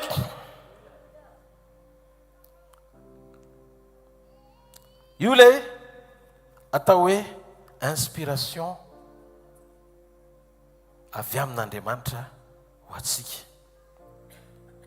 Raha ohatra zao anao mipetraka ao anaty trano feno setroka be tena tsy miala mihitsy ianao anatin'ny 2 volana tena mitsotra aminao fa tsy velona ianao satria maloto le rivotra tsy mety le dia izay zavatra troanao ihany miodinao anatinao dia zavatra miodinao anatinao ihany no maritra ny fiainanao. Anamarika zany sisy fiantraikany eo amin'ny fiainanao ny zavatra inspirenao ny inspirenao amaritra ny toe-pahasalamanao le izy io amin'ny ara-panana amin'ny zavatra rehetrarehetra. Ka ny karazana inspiration azonao sy ny fifandraisanao dia amaritra ny fiainam-panahy sy ny fijoroanao ary ny toetra sy ny fanomponao ihany koa. Toetra le izy amaritra zavatra hoentina koa izy amin'ny zavatra isehonao ety ivelany satria raha mifoka rivotra maloto sika sy setroka maloto dia mety maty. Ahoana moa ny tsisy fiatraikany eo amin'ny fiainantsika izay zavatra troantsika ka raha manana an'izany ary raha reny ary misy fiatraikany ahoana ny tsisy fiatraikany ny inspiration sy zavatra troantsika avy amin'Andriamanitra. Tsika izao tsy hoe miaina fotsiny fa mahita vokatra ara-panahy ety ivelany mihoatra noho ny hafa rehetra. Ny antony dia tsotra tsy misaintsika izay zavatra indraindray hoe inona mahafinaritra aloha fa ny zavatra tonga ao anatsika voalohany rehefa ao anatsika ny fanan'Andriamanitra dia hoe inona ny zavatra mahafinaritra an'Andriamanitra amiko aloha tsika mantsy tsy natao hisitona rivotra afa akoatra izay avy amin'Andriamanitra rery ka no avy sy ny fiainana raha-pitso amin'ny anjara voatendry dia miankina amin'izay zavatra troatsika ny akentsika amelona atsika na amin'ny fiainantsika zany amin'ny fiainam-piankonantsika zany no amin'ny hoavintsika ara-panahy zany tahaka izany koa mino aho fa ny zavatra anankiray tena hoe manaitra atsika eo amban'ny fitarihan'ny fanahy masina dia ny fahalalantsika fa eo amin'ny fiainantsika Andriamanitra manamarina atsika Andriamanitra ary mitarika atsika izy any amin'ny volontény isan'andro isan'andro ny sofla na ny fofonaina na ny fanahy na ny atao inspiration avy amin'ny fanahy dia tadidio avy amin'ny fanahy masina makao amintsika avokoa ao amin'ny inspiration avy amin'Andriamanitra ny fanahy masina no mitondra ny rehetra avy amin'ny Jesosy makao anatintsika inspiré amin'ny Jesosy ny fanahy masina dia raisy ny fanahy ilay avy eo amin'ny Jesosy dia hoentiny ao anatinao dia avadiky ny fanahy ho révélation ao anatinao rehefa mifankahita amin'ny fanahinao izay zavatra hoentiny fanahy masina avy eny amin'ny Jesosy ao anatinao tonga fahamarinana ao anatinao ilay izy zavatra andrasan'i Jesosy amintsika dia tsy inona fisika mangetaeta tena vonona andray sy hamantatra marina sady feno ny sitrapon'Andriamanitra zany ny zavatra andrasan'Andriamanitra amintsika ny zavatra andrasan'Andriamanitra amintsika dia tsy inona fa isika mangetaeta sy tena vonona ny andray sy hamantatra marina sady feno ny sitrapon'Andriamanitra zany mahatonga antsika mivavaka raha ny tena marina tsy hoe vavaka fanerenan'Andriamanitra no fahagagana ny vavaka raha ny tena marina tsy hoe vavaka atonga antsika teny hivavaka amin'Andriamanitra mba entiny fiainantsika andavanandro zany rehetrarehetra zany manaraka ho azy fa ny vavaka tena kasitran'Andriamanitra sy andrasany amintsika dia isika mangetaeta sy tena vonona andray sy hamantatra marina sady feno ny sitrapony ho antsika ny fanomezam-pahasoavana rehetra dia amin'ny inspiration divine avokoa ny révélation rehetra dia avy amin'ny inspiration divine zany hoe mifankahita tsara amin'ny fanahy masina ny ao anatinao dia io le tanjon'Andriamanitra farany ahatonga anao tena hoe tsisy elanelana ny fanahinao sy ny fanahin'Andriamanitra ny ainao na ny amina sy ny fanahin'Andriamanitra Romanina 9:9 nao nejantsika Romanina 9:9 vetivety ao amin'ny 9:40 ina mivaky ny teny eo amin'ny anaran'i Jesosy ny fanahy dia miara-milaza amin'ny fanahintsika fa zanak'Andriamanitra tsika ao Romanina 9:7 milaza ny marinao amin'ny Kristy fa tsy mandainga sady miara-milaza amiko ao amin'ny fanahy masina koa ny fieritreretako ny antony mahatonga amin'ny fanahy masina miinspiré anao raisiny izay avy eo amin'ny Jesosy dia hoentiny ao anatinao ny saina maolona tsy mahatakatra an'ilay izy fa ny fanahin'Andriamanitra mampahalala antsika ao amin'ny feo amin'ny fieritreretantsika ny feo fieritreretana tsinona tsy feo amin'ny fisainana fa feo amin'ny fo ao feo amin'ny fo amin'ny fo no raisitsika fahamarinana fa tsy amin'ny saina raha vao misaintsika mandray tenin'Andriamanitra dia lasa mitenitsika hoe zao no lazay ny baiboly Jesosy Kristy tompo tsy boky fa Jesosy Kristy tompo teny na parole rehefa tonga alainy fanahy masina ilay fahamarinana avy amin'Andriamanitra dia hoentiny fanahy masina ao anatinao ho tonga fiainana dia tsy lovony eo amin'ny feo fieritreretanao mba ho iray fanambarana aminy mitovy zany tsisy elanelana io zany le andehanantsika eto ambonin'ny tany eo ianao le mahatratra ny atao hoe révélation marina ny révélation marina dia le révélation sy fanambarana hoentiny inspiration avy ao amin'ny teny hoentiny fanahy masina tonga fahamarinana ao anatinao mamelona amin'ny feo amin'ny fieritreretanao rehefa etaetanao no entinao mambavaka ampitovy fanambarana sy fomba filaza amin'ny fanahy masina zany hoe tsisy elanelany fa tonga dia bruta le message mitovy ny zavatra tia ny fanahy olazaina sy ny fanambarana eo ambavanao azonareo ve le izy zay no mahatonga ny fitokanana sy fiomanana meloha amin'ny fotoana hitsanganana sy anambarana fahamarinana. Paoly ny teny milaza ny marina ao amin'ny Kristy aho izy fa za tsy mpandainga sady miara milaza amiko ao amin'ny fanako ny fietreretako. Tsy aty moa le fietreretana fisaintsainana ny aty fietreretako. Ndao ny antsika isainy zavatra misy dia ohatr'izao resony hoe nomeritoko fa 2:5 andray testamenta taloha kely tsika dia avy eo aravintsika le izy mba tsy fandiso amin'ny zavatra tian'Andriamanitra lazainy. Nomeritoko fa 2:5 ozy izy ny ten'Andriamanitra. Ary nidina teo amin'ny rahona Jehovah ka niteny taminy dia nangalany ny fanahy izay tao amin'ny Mosesy ka napetrany tao amin'ny olona 70 ary raha mbola nitoetra tao aminy ny fanahy dia naminany izy nefa tsy nanao intsony. Eo testamenta taloha io ny fanahy tao amin'ny Mosesy ny tsy maintsy nakan'Andriamanitra nakao amin'ny 70. Andriamanitra ny manao an'ilay izy koa fa tsy hoe Mosesy no mizara an'ilay izy. Dia jereo fa niinspiren'le fanavy ao amin'ny Mosesy le 70 dia ina ny zavatra nataon'ny zareo lasa naminany. Zany hoe rehefa miala tao amin'ny Mosesy zany le fanahy ka niditra tao amin'le 70 dia nanova n'le 70 anahaka ny Moizy. Mpanjaka faharoa toko faharoa ny 2:7 ao no ahitantsika an'le hoe anjarany roa avy amin'ny fanahiny Eli no nomen'Andriamanitra ny Elisa. Mpanjaka faharoa toko faharoa ny 2:7 hitantsika eo le izy amin'ny anaran'i Jesosy. Ary nefa tafita izy roalahy dia hoy Eli tamin'ny Elisa angatao zay ataoko aminao dia nitsombola misaraka aminao ary hoy Elisa masiny ianao aoka ny anjarany roa amin'ny fanahinao mba hoahy eo. Dia hitantsika eto ny zavatra mitranga.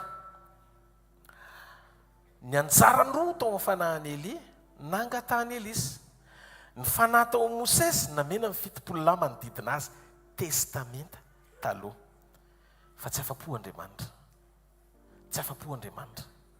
Satria averiko tsy le tena fanapahatanterahana tao amin'Andriamanitra ny tao amin'ny Elisa Mosesy fa fanahy ny afy tao ambany karakteran'olona tsy tanteraka. Ndaso zavaiko tsara. Olona tsy tanteraka Mosesy natony itsin'Andriamanitra tamin'ny alalan'i Jesosy. Olona tsy tanteraka Eli matony itsin'Andriamanitra tamin'ny alalan'i Jesosy. Jesosy matony nanana fahefana anitsy an'izy roalahy mpanompo'Andriamanitra ngezabe. Jesosy tsy olombelona mitovy amin'ny zareo fa Andriamanitra tonga olombelona anitsy andry zareo. Dia zao ny zavatra nitranga ao Mateo 7:10-15. Rehefa nitokam-bavaka teo tendrombohitra Jesosy dia niova ny endriny namirapiratra ary ny akanjony koa namirapiratra dia nidina ny rahona dia niteny Andriamanitra hoe ity ny zanako malalako izay sitrako. Izy no henoy. Iza no henoina? Jesosy no henoina. Fa maninona Jesosy no henoina? Tsy tokony tsontsika iaino an'izay fomba nitondran'Andriamanitra ny Mosesy sy Eli tamin'izay nampiasany azy tany amin'ny testamenta taloha. Fa natsontsika iaino an' Jesosy Kristy sy ny fampianarany satria izy le tonga hamonjy antsika. Fa tsy hoe rehefa metimety aminao dia nao indray ny Mosesy manaraka izara fanahy ny 70. Tsy ilaina tsony ny fanahy tao anatin'ny olona tsy tanteraka matony joro Andriamanitra ho tonga olona tanteraka ho tahafon'ny olona mba handraisan'ny olona fahatanterahana. Andaso hitanareo voakitika hatrany amin'ny hazo fijaliana ty resaka ity. Voakitika hatrany amin'ny hazo fijaliana. Raha voadiso ny fampianaranao ka te hialika eo ambanin'ny fahasoavan'ny olona ianao dia efa mandrimbona ny fahafenoan'ny hazo fijalian'i Kristy izay hitondra famonjena ho anao. Andraso ho azavaiko kely izy. Te metraka fanontaniana aminao ahako. Teo Mosesy sy Eli fa Jesosy lazo ny fankasitran'Andriamanitra. Ity ny zanako malalako izay sitrako. Nazo fankasitrany Jesosy. Izy no henoy. nazo fakasitrahany Jesosy satria sady tsy nanotany tsy nahalalaota ny olombelona tokana sady tanteraka teto ambonin'ny tany tsy nahitana petonotana kely azy ndo itetanina mafy eo ny amin'ny fijoroany Jesosy ho atsika. Halleloja. Dia tao amin'i Jesosy nazo aina ny fanan'Andriamanitra. Ny fanan'Andriamanitra tsy nidina avy tany an-danitra teo tamin'ny Mosesy nosorana, fa tao amin'i Jesosy hita maso tahaka ny endriky ny voromalala nidina tao aminy. Satria ny fanan'Andriamanitra tsy tamana mipetraka ao anatin'ny olona tsy tanteraka, fa mitady olona tanteraka mafeno ny fipetra-pahamasinana ilaina ny fanan'Andriamanitra mba tonga azy azo antsoina hoe fanahy masina. Satria le mpamary toetra atao hoe masina dia tsy tanteraka tao amin'ny Moïse, tsy tanteraka tao amin'ny Elia, tsy tanteraka tao amin'ny mpaminany rehetra tany amin'ny testamenta taloha mandra-pahatonga ny Jaona mpanao batisa, fa le anarana hoe masina tao amin'ny Jesosy rery ihany na feno ny fipetra-pahatanterahana. Dia zay ny natonga amin'ny fanahy masina, tsy natao hoe fanahy avy any amin'ny Elia na fanahy avy any amin'ny Jaona mpanao batisa na fanahy avy any amin'ny Mosesy, fa fanahy masina. Dia te anontany ianao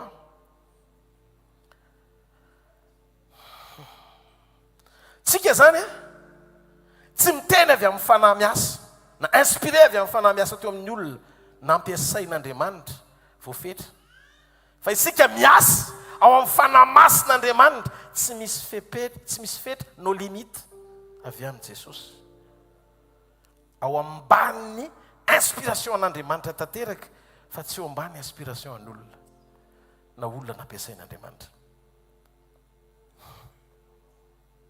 Numéro toko faraky ambin'ny folo andiny fadimy amby roapolo ka hatramin'ny fahasivy amby roapolo raha vakitsika.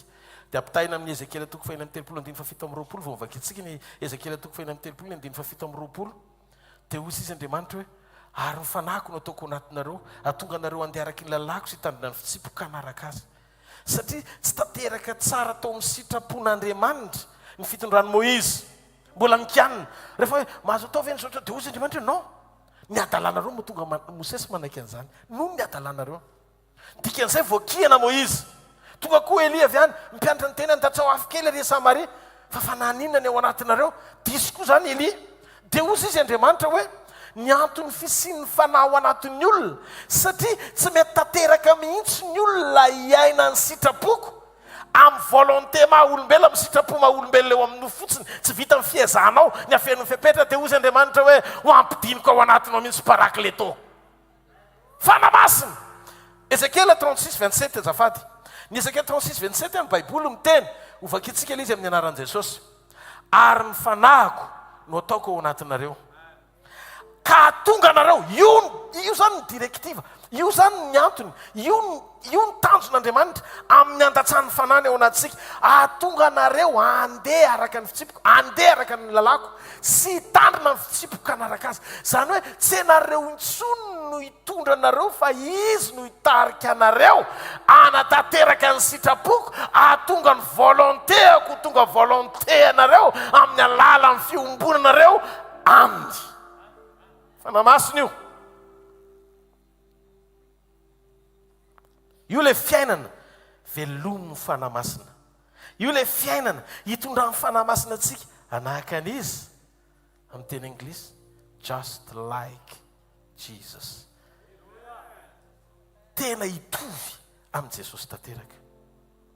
Te medram-panontaniana aminareo fa maninona Andriamanitra naniraka olona tanteraka monjo ny olona, sady olona tsy nanotany tsy nahalalaota? Tsy tian'Andriamanitra ny olona hialika eo ambanin'ny ara-panahy amin'ny fanahafana olona tsy tanteraka.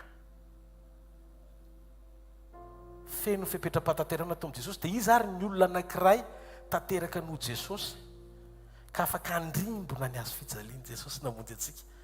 Nefa izy ny tanteraka sady tokana ny ran'Andriamanitra. Azontsika ho tafina sy ndraisantsika fahendrena.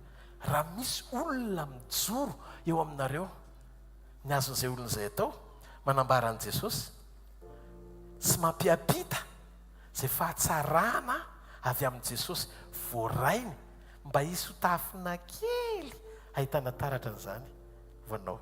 fa ny tena fahafenoan'ny fahataterahana tsy hitanao eo amin'ny olona. Zay no mahatonga antsika mivavaka sy mangataka amin'i Jesosy isan'andro. Zay le fampitaizana fa tsy hoe kory ao anatin'ny fiarahamonina anankiray dia hitovy daholo tsika mianakavy. Misy ny fahasamihafana, fa misy ny fahatsarana azonao raisina eny amin'ny hafa, dia misy ny fahalesoka tsy tokony noraisina eny amin'ny hafa. Zay mahatonga amin'ny Paoly nilaza fataro ny zavatra rehetra azony mafy zay tsara. Halleloja. Dia tsika mila manaiky ao anaty hoe tsy hitoetra eo amin'ny tsy fahataterahana, fa rehefa hitanao hoe tsy eo volontén'Andriamanitra ilay izy faharanofo miangavy aza midina re. Mba mety hitanareo ny fotoana efa akaiky, ny famantarana efa sehoan'Andriamanitra. Ianao mbola variana mieritreritra hoe mi-atteindre objectif amin'ilay lalana eritreretin'ny sainao, fa hitondrany fanahinao. Nefa raha tena mandinika kelinao sy mivavaka kely fotsiny, teo averin'ny fanamasina hoe tena tsy izy mihitsy anie zany zavatra ataonao zany. Zaho ohatrano tena ohatr'izany. Dia ndray aho tena ireko hoe ary toa manondrana zany. Dia pastera ve manondrana? Ie, rehefa mihaino ny fanamasina ianao dia misy zavatra eritreretinao hoe tsy manondrana mihitsy ianao, fa eo anatren'Andriamanitra ianao fa tena nanondrana be mihitsy. Ianao faly eo anaty fanondranana.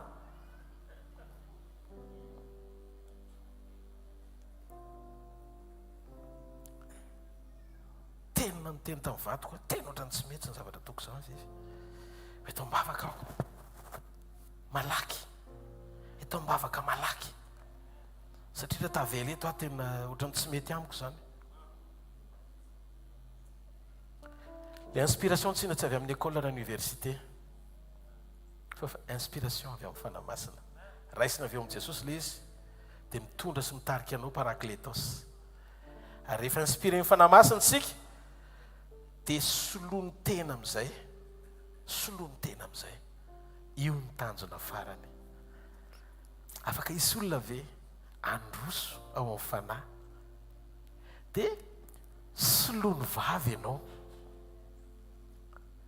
Ty tena nanisany nanaitra kely anaty ity teny ity. Izao nolazain'i Jesosy eo amin'ny Lioka 4:21-1:10. Lioka 4:21-1:10 amin'ny anaran'i Jesosy. Ary raha mitondra anareo eo amin'ny sinagoga sy ny mpanapaka ary ny mpanapahefana izy dia aza manahy izay valinareo na izay holazainareo. 2:20. Fa ny fanamasina no ampianatra anareo amin'izany oro zany izay mety holazainareo. Zany hoe tonga ara-potoana izay zavatra itenenanao mifanaraka amin'izay fomba rehetra tiany holazaina eo am-bavanao miatrika adina na miatrika fitsarana. Rehefa inspiren'ny fanamasina zany ny olona anankiray dia miteny izay hitany avy eo amin'ny fanahy izy sy ampitenen'ny fanamasina azy. Ary rehefa feno ao anatin'ny olona anankiray ny fanekena ho inspiren'ny fanahy dia Paoly niresaka tamin'ny manam-pahefana i Agripa mpanjaka nijoro teo anatriny izy amin'ny asan'ny apôstôly 4:20 dia vakio any an-trano fa lavalava ihany ny 9 ka hatramin'ny 2:30 any an-trano. Fa ny farana ny Agripa ny teny hoe eto an'io fa mitady ho resy lahatra ako, avoa ihany io fa mitady ho resy lahatra ho kristianina ako. Satria le zavatra tenen'ny Paoly tonga dia mitovy amin'izay zavatra sain'Andriamanitra ataony. Tsika enoy ty teniko ty, enoy ty teniko ty dia tsy ho averiko tsony mandrakizay fa mba mila miainao l'izy daholo ny pasteur ato anatin'ny asa fanompoana sy ny mpanompoandriamanitra rehetra ato ny asa fanompoana na itsika mpiandraikitra rehetra ato ny asa fanompoana. Enoy ty teniko ty, mila mianatra tsika miaino tsara ny direktiva omen'Andriamanitra ao anatin'ny ministera. Za tao anatina prinsipa tena tiako anareo anisan'ny tian'izany hoe mivoy ny fampiasan'Andriamanitra azy zany. Nareo rehetra nahalalan'izany fefa narary mafy saika maty no novain'Andriamanitra sy nijoro, tsy niankina tamin'izay nampiasan'Andriamanitra fa niankina tamin'Andriamanitra mpampiasa. Dikan'izay mengavy raha izy fiaraha-miasa ataontsika na eo anivon'ny fiangonana na eo anivon'ny mpiara-manompo, tena aza hiverenana tsony izay zavatra nitenenan'i Jesosy hoe tsy tokony ataoko. Fa tsy Jesosy mihitsy no anaiky an'izany rehefa ny faiziny aza siana pibabe ho anazy zany mihitsy na kely aza alohan'ny anaran'ny vandravandra dia loza kely etsy ambany etra le izy tsin tsy hoe akory sanatria mivava hoe tsy mahafinaritra le dokadokafany olo io fa mivoaka io fa mivoaka tena nentin'Andriamanitra tao any ny sorona dia raha miverinao dia miverin-dalana tsy ny friaka eto ambonin'ny tany sy ny afantaran'ny olona folona ampiasain'Andriamanitra zava-dehibe amiko fa nisandratan'ny anarany atonga zao tontolo zao ahalala fa feno ny azo fijaliana ary izy ny mpanjaka sy tompony tompo aoko miambonahitra mandrakizay ny anarany tadiova tsy fahasoavana ny alantsika eto ambonin'ny tany ka hoe nomena fanomezam-pahasoavana anao fahagagana anangana maty anasitrana ny marary anao asa lehibe sy nyetsetra tsy zany mahatongavana eto ambonin'ny tany ny ombona amin'Andriamanitra aloha andray famonjena hitahiry an'izany fa zany manaraka ho azy zany avereny hoe manaraka ho azy zany avereny manaraka ho azy zany hoe rehefa manaraka ho azy zany voamaina eny setrasetra ngamba ataoko hoe amin'ny hery no plus tard satria tampotampoka le izy fa nitory teny tamin'ny Toulouse eo ampitoriana teny misy allemand ny aino andro patekosta kaiky patekosta tsisy nafantatra an'le izy za tsy mivavaka ho amin'ny marary za tsy nangataka ho an'le allemand hoe meno teny fa efa ho avy le izy ngamba amin'ny heriny alefa eto amin'ny écrantsika le vavolombelona satria nalaina le vavolombelona mihetsika Andriamanitra tsisy hoe inona le allemand nandika le toriteny amin'ny teny allemand nampitafina le hoe inona ny zavatra teneniko sy ny zavatra voasoratra mitovy tsisy mpandika teny hitanareo mahazo ain'Andriamanitra rehefa omenao lanja sy maritoerana ny voninahiny tsy mivavaka ao amarary tamin'ny Toulouse hoe avy manokana metrahantanana fa nisy raha matoa anankiray sady tsy niteny fianakaviana avy amin'ny mpiara-manompo amintsika fa tapaka lalan-drà verisaina koa satria mety ny zavatra mipika atao dia tsy mahafantatra olona sy ny anina fa dia hoentina fotsiny dia mena sakafo dia malemy koa le olona tantanana ho an'Andriamanitra mivoninahitra vita amin'ny fotoana naveriny Jesosy ny saina ny teny ny vavany tonga dia miverina zany ny tena atao hoe hetsika Andriamanitra fotsiny tsotro zao le izy atamin'izay nampoko an'Andriamanitra mbola tsy nisy vokatra ohatr'izany fa raha malemy ary nentina mambavaka ny anara-Jesosy mitsangana mbola manao kely ohatran'izao aloha vao mandeha raha andeha mihisatra le izy satria ianao mivavaka amin'ny marary fa rehefa mety ianao ka hotronona manivaka Andriamanitra ao ratin'ny fanivahany asehon'Andriamanitra mihitsy ny hoe Rodolphe etsy amin'ny corner fa zany eto amin'ny centre andao itiatanana mafeo amin'ny mpanjaka halleloia aoko Jehova ifaly amin'ny asany aoko Jehova ifaly amin'ny asany rehefa inspireny fanamasina ny olona anankiray dia mitovy ny fomba fiteny sy ny fanambarany fanahy amin'ny fanambarana izay nokafan'Andriamanitra amin'ny vavany Paoly ohatra amin'izany Korintiana voalohany toko 7:20 fa 7:30 Korintiana voalohany toko 7:20 ny 7:30 amin'ny anaran'i Jesosy raha misy manao azo ho mpaminany no manana fahaizam-panahy dia aoko ho fantany tsara fa didiny tompony teny izay soratako ho aminareo raha misy manao azo ho mpaminany na ho manana fahaizam-panahy dia aoka ho fantany tsara fa didiny tompo ny teny izay soratako aminareo io teny io nindramiko amin'ny Paoly raha misy manao azo ho mpaminany na manana fahaizam-panahy dia aoka ho fantatreo fa didiny tompo ho an'ny asa fanompoana izay zavatra lazaiko aminareo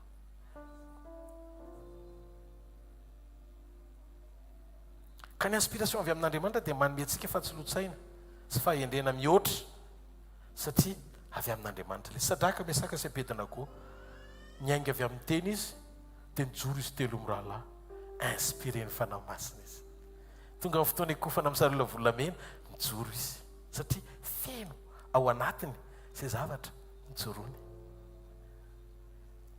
mbola manana soany eo anatry le sarolona volamena ny olona rehetra eo daholo fisy telo lahy mbola manana soa satria laforo etsakaiky etsy eo ny laforo ho atsipy eo rangahy raha vao tsy miondrika etsy mbola manana safidy hoe zao rangahy raha zao le kristiana somary metsara velantsika kely ekofako kely fotsiny eto dia tsy mipity ety dia rehefa avy eo mibebaka mitomany be mitsy fa naninona ariany nanao an'iny kristianina fetsy ratsy ny anaran'izany fa mbola manana soa izy afaka misafidy oatra zany koa raha mbola tsy zaka amin'ny finoany fa teto ry zareo fanainimpito vao may indray na fanainimpito zany hoe mbola mirehetra mihoatra noho le teo fa zao nazony le fahamarinana ny fony tsy andany sitrapon'Andriamanitra teo mason'ny olona na tsipy izy telo lahy dia tadio fa tsy nanak nametra-pialana ny afo hoe aloha zay hiala tsy asa androany fa naka congé amen démissionna ry zalahy aloha hijanona alleloia satria mahita fijoroana Andriamanitra aoko velona ao anatisika ny inspiration an'Andriamanitra tena hirehatra ao anatisika zany tena raha azon'ny olona natao no milanjanao par rapport le zavatra misety hoe andao lantsainy andao hoe mpanompon'Andriamanitra ohatra Paoly taloha zany dia lanjalanjainy zareo teny na izy koa zany aloha mahazo klida le any ambony eny mety misy an'izay kely fa tsy mahasoa anao zany tsy mahasoa antsika zany maiza mihetry manokatra amin'ny mason'ny olona foana Jesosy Kristy ny tao ambadiky ny fahombiazako izy rery mandrakizay atao vitan'i Jesosy ny oamponao taloha tena mitsotra aminareo fa rehefa te-hafan'ny olona fampiasaina mpanompon'Andriamanitra lehibe ny olona moa vao hita dia izay foana mpanompon'Andriamanitra lehibe hoay zany mpampany tsy misy oatra dia jereko otrao fotsiny teo izy maintsy an'ilay olona tsy izay le izy aka dia tonareo mahatonga teny eto amin'ny alitara no miteny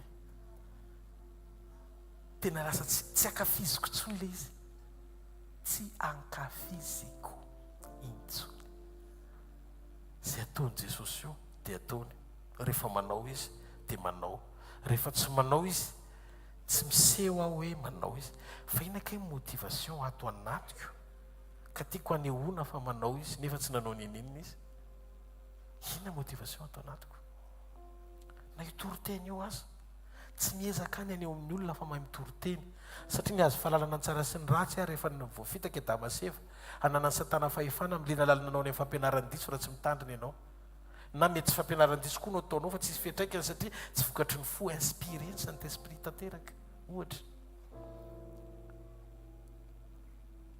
fa aleoko misafidy fiainana ao anatin'le fiainana mahazo aina be vohitsiny le teny dia mahay miaina fa tsy mahay miteny mahay miaina vetivety dia mitolevika manaky alahatra mandevitra amin'ny zavatra rehetra manetry teny amin'ny zavatra rehetra mangina tsy amin'ny fotoana rehetra no hitenenana tsy amin'ny fotoana rehetra koa fa manaiky eo ambany fifehezan'ny fanamasin'Andriamanitra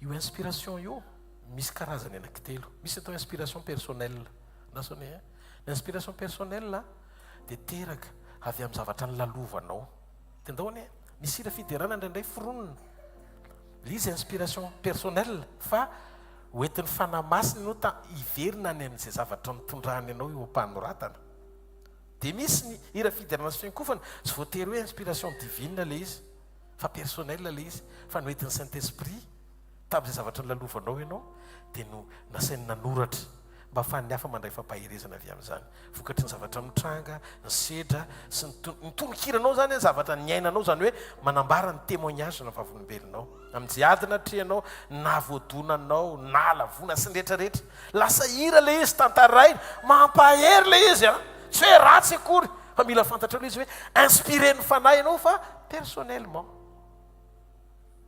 ao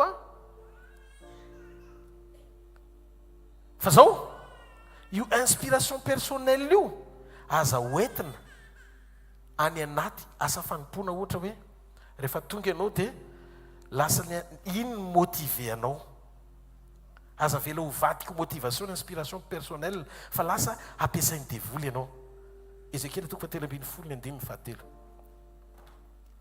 ezekely toko fatelo ambin'ny folo ny andininy fahatelo vakiko amin'ny anaran'i Jesosy zao lazain'i Jehovah tompo loza amin'ny mpaminany adala izay manaraka ny fanahiny sy ny zavatra tsy hitany manaraka amin'ny fanahany inspiration anazy no entiny eo amin'ny asa fanompoana dia lasa iny no heveriny fa avy amin'Andriamanitra nefa tsy inspiré fanahy masina izy tsy divine le izy fa personnel le izy ny terena ho divine avy amin'Andriamanitra azonareo ve fitaka izy io Ezekila 13:3 io ka Andriamanitra tsy namela ny olona aminany amin'ny inspiration personnelle fa tsy maintsy inspiration divine no entinao manatanteraka ny asan'Andriamanitra satria ny inspiration avy amin'Andriamanitra ihany no entiny fanahy masina tonga révélation ao anatinao ahafahanao maminany na manao ny asany fa raha vao io no entinao maminany sy fototra entinao melohan'ny fotoana aminany io dia lasa motivation zay no mahatonga ny olona indraindray alohany hitony atena rehefa manomana dia lasa misaina ny zavatra mahazo ny olona sy ny zavatra ilain'ny olona tsy motivation avy amin'ny fanahy masina zany ianao no mandinika dia manapa-kevitra manomana an'izay zavatra hoentinao fa raha avy amin'Andriamanitra le izy dia izy fitraikany eo anatin'ny olona satria manitsy azy anakaiky an'Andriamanitra fa tsy manahitra azy azo zavatra avy amin'Andriamanitra fotsiny fanahy masina ampio zay hoeto zay fanahy masina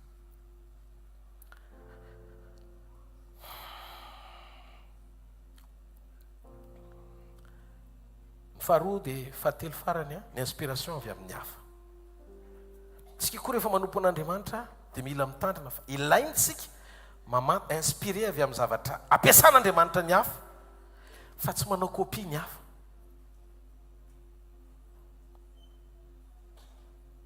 raha vao manao copie ny hafa tsika dia tsy tanteraka le antom-pisipanimpona ilan'Andriamanitra tsika satria ianao tsy le hafa tianao tahafina mandrakizay fa misy ny fanairan'Andriamanitra anao avy amin'ny inspiration zay nampiasan'ny hafa tahafinao anairana anao androso any amin'le lalana tian'Andriamanitra hitondrananao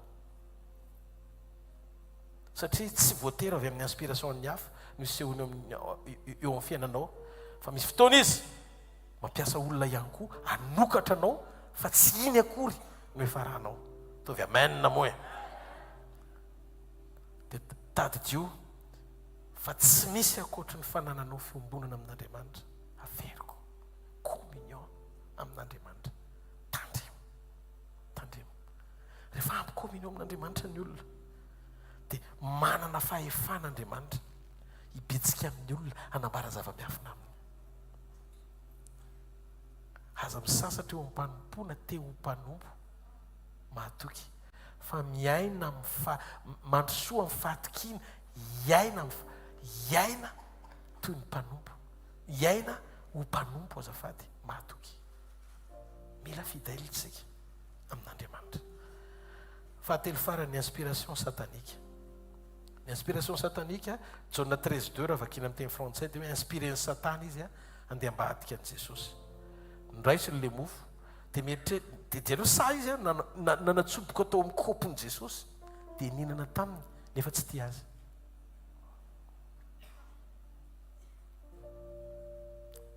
misy viasatra ao anatiny efa avondresaka tany amin'ny sinagoga izy dia tonga tao satria Jesosy koa moa tsara fanahy dia tsy mampanina an' Jesosy miara mandray ny Jodasy zay nimpony any nimpony fa nampidirina le mofo dia nohaniny dia Jesosy efa niteny ianao neka ohatran'izao dia raha vao maizina ny atanao io teny mpahamarina io tsisy tafiditra na ny aza tahitra fotsiny io tena marina zany fa tsy miditra zany io satria possédé par le diable dia anao mieritreritra za tsisy devoly zany misy fa mety tsy hitanao fotsiny le izy fa mety efa miasa ao anatinao le izy zavatra ao anatinao manko tsy hitanao fa any anatinao inspiration satanique le izy Jodasy inspiré ny devoly nanana hevitra izy hamadika sy hivatra an' Jesosy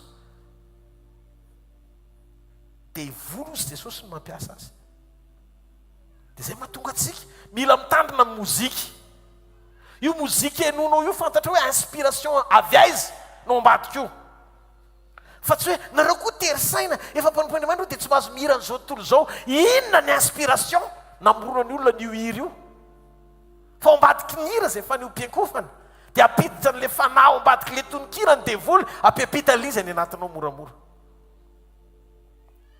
Inona ny poiran'le mozika? Mampiditra ho amin'ny fitaka, mampiditra ho amin'ny fandoharana ny fery anaty. Mandeha liran'izao tontolo izao nefa tsy tokony misy an'izao tontolo izao ntsony. Mandeha liran'izao tontolo izao. Zany irana Bertrand tamin'izany.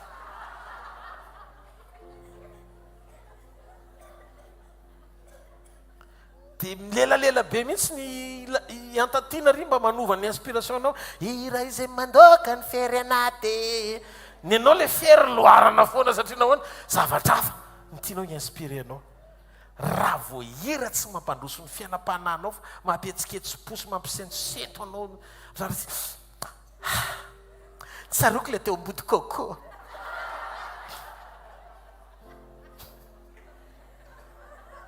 Hitanao any Andriamanitra. Manomboka androany arivo tsika mianakavy reto ho inspiren'Andriamanitra daholo. Inspiration divine na inspiration avy amin'Andriamanitra no amelona atsika, anetsika atsika ho révélation anatsika. Tsy voana ny sitrapon'Andriamanitra tsika, miomanao amin'ny fiverenan'i Jesosy tsika, mefony fotoana fa mihamafana ny olona. Ndao itia tanana mafeo an'Andriamanitra.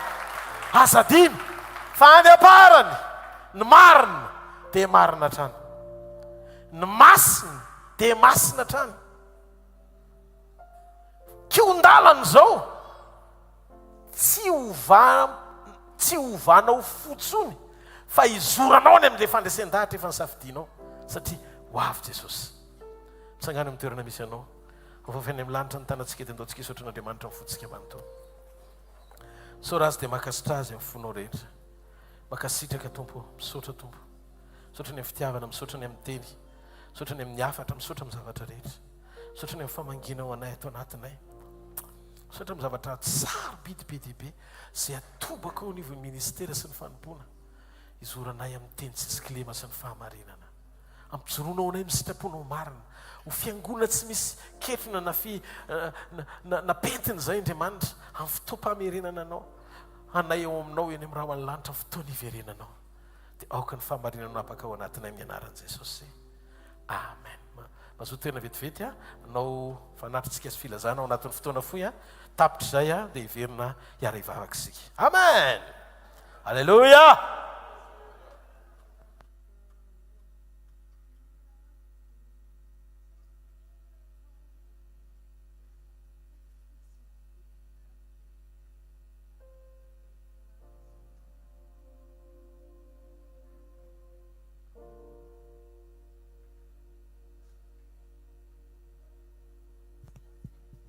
Alleluia. Dao aloha tiaka ho an'i Jesosy e. Alleluia.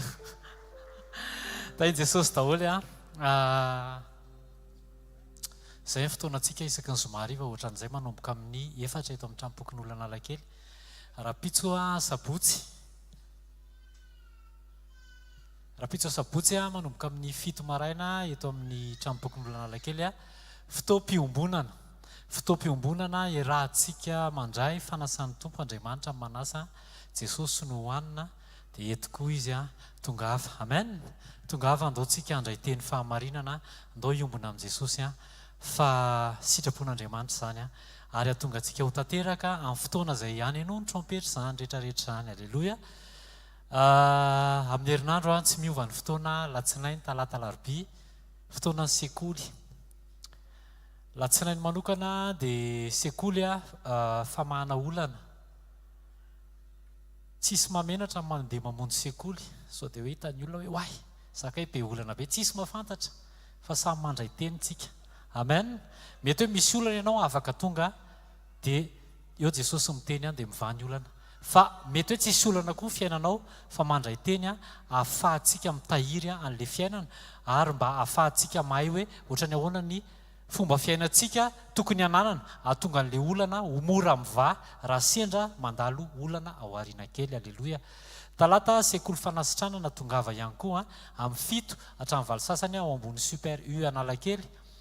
Ary ny alarobia sekoly miaraka amin'ny pasteur Jao fitahim-panahy sy fanambiana toetra amin'ny 7 hatramin'ny 8 sasany amin'ny herin'ny androany a dia tsy miova amin'ny fotoanantsika amin'ny 8 amin'ny azafady tompoko amin'ny 4 eto amin'ny trampokon'olona analakely azatonona ny manaraka ny page FB hvkl-mission events mandeha en direct raha tena tsy afaka ianao anatrika ny présentiel dia afaka mijery amin'ny FB fa ny tena tsara aloha dia tonga eto dia mba miaraka eto tsika sa ahoana ahoana tsara alleloia tongava zany dia ankoatran'izay misy manana radio isika FM 90.8 na eto Antananarivo na any Antsirabe na any Majunga dia mitovy ny Maridrefy afahantsika manaraka an'izany 90.8 MHz. Alleloia. Mba alefa kely hoe le vaovao mikasika amin'ny fiombonana azafady.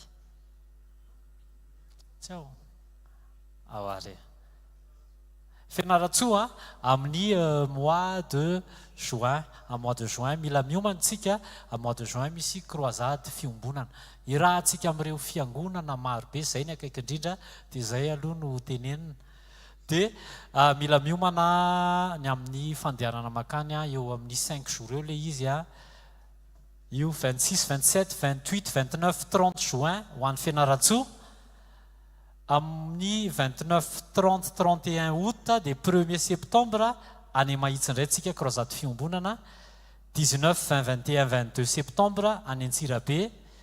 30, 31 octobre, 1er, 2, 3 novembre any Majunga. Fenofeno ny programantsika dia efa nanafatra ny mpirompon'Andriamanitra tamin'ny farany hoe hisy ny fotoana ny tanora izay atao atoato dia mila miomana koa zany. Izay tanora rehetra dao ioraka ho an'i Jesosy. Tsika rehetrarehetra samy tanora daholo samy nioraka daholo tsika. Alleloia. Dia toy izay sy toy izay ny programantsika mivavaha miombona amin'i Jesosy avereno enona ny teny andao ankatoteny. Amen. Amen. Injery eto aloha raha ny tananao raha sitraka ao dao tsika hivavaka ray amin'ny anaran'i Jesosy mankasitraka izay ny amin'ny fotoana ny amin'ny hery ny amin'ny tanjaka izay nomenao na afahanay nanolotra ho anao anao ireny Jesosy nangalanay averina ho anao taio tonga fanahin'olona marobe ho eo amin'ny fanjakanao voatahiry hatramin'ny faran'i Jesosy ho voninahitry ny anaranao irery any amin'ny anaran'i Jesosy Amen. Doi teka mafia ho an'i Jesosy.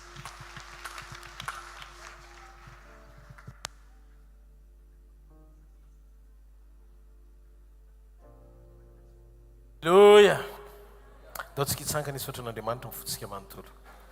Afofainy amin'ny lanitra ny tanao dia misoran'Andriamanitra ny fonao rehetra makasitra azy amin'ny fanahinao rehetra velona Jesosy.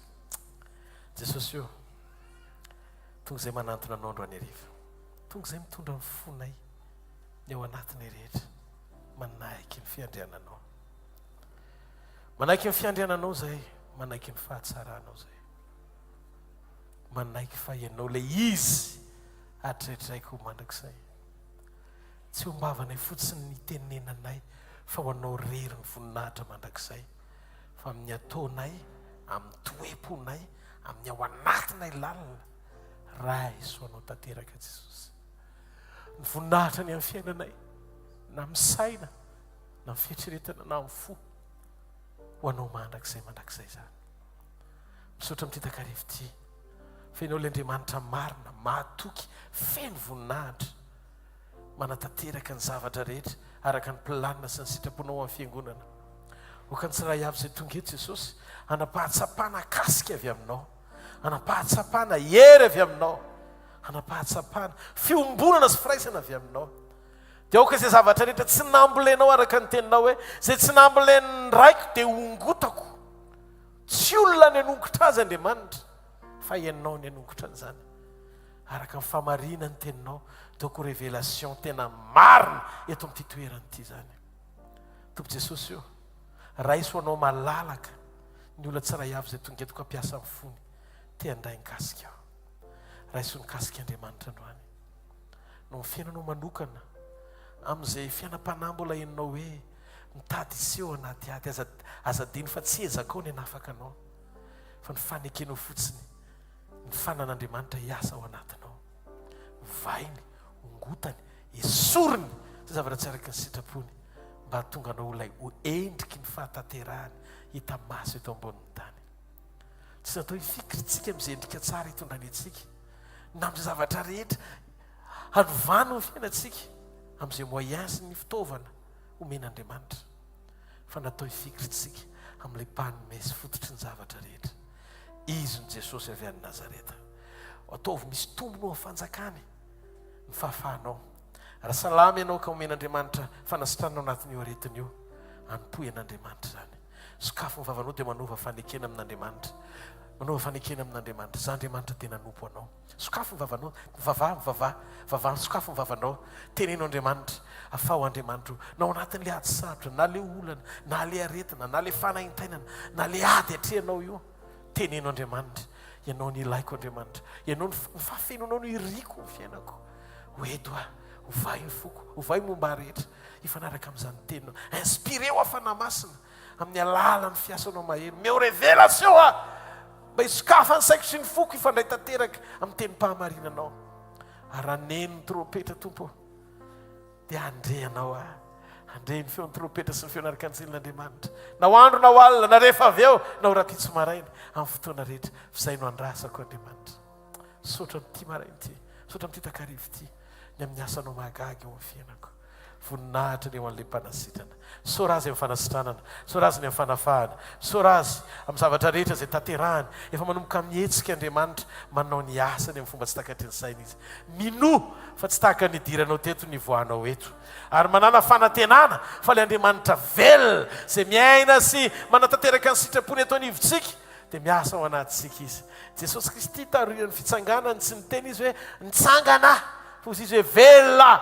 satria ny fitsanganana tsy natao azy fa natao anao fa mifahavelomana velona mandrakizay Jesosy meo voninahitra izy afofany amin'ny lanitra ny tanao dia misorazy amin'ny fonao manontolo manana ny mahery ambony mahery tsika manana ny Jesosy manana mahery ambony mahery tsika manana ny fahefany ary izy ny ankinantsika izy ny tokitsika izy no banjinitsika ary izy ny ivo ny fiainantsika sotra Jesosy tsisy avy aminay tompo fa avy aminao ny zavatra rehetra misandrata mandrakizay amin'ny anaran'i Jesosy amen hitahanareo ny Jehovah ka hiaro anareo ampamirapiratra ny tavany aminareo ny Jehovah ka mindra fo aminareo ananatra ny tavany aminareo ny Jehovah ka aminareo fiadanana amin'ny anaran-dray sy ny zanaka ary ny fanahy masina amen azadiny kely filazana foy etsy amin'ny eo amin'ny esplanade eo amin'ny fasiny mairie eo amin'le toerana malalaka kely etsy io dia misy croisade kely rabitso iarahana amin'ny blessing tabernacle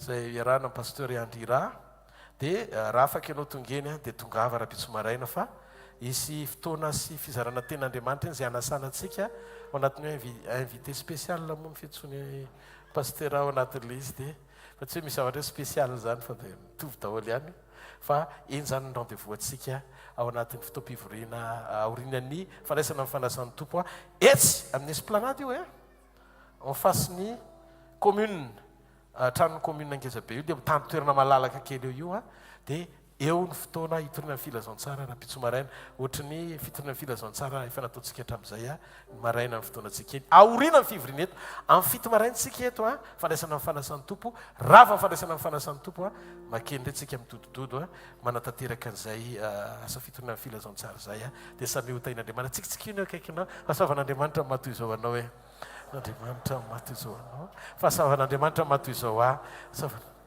dia atao mivadika indray fahasoavan'Andriamanitra matoy izao hoe dia fahasoavan'Andriamanitra matoy izao anareo ndao ity an-tanina mafy eo an'Andriamanitra veloma tompoko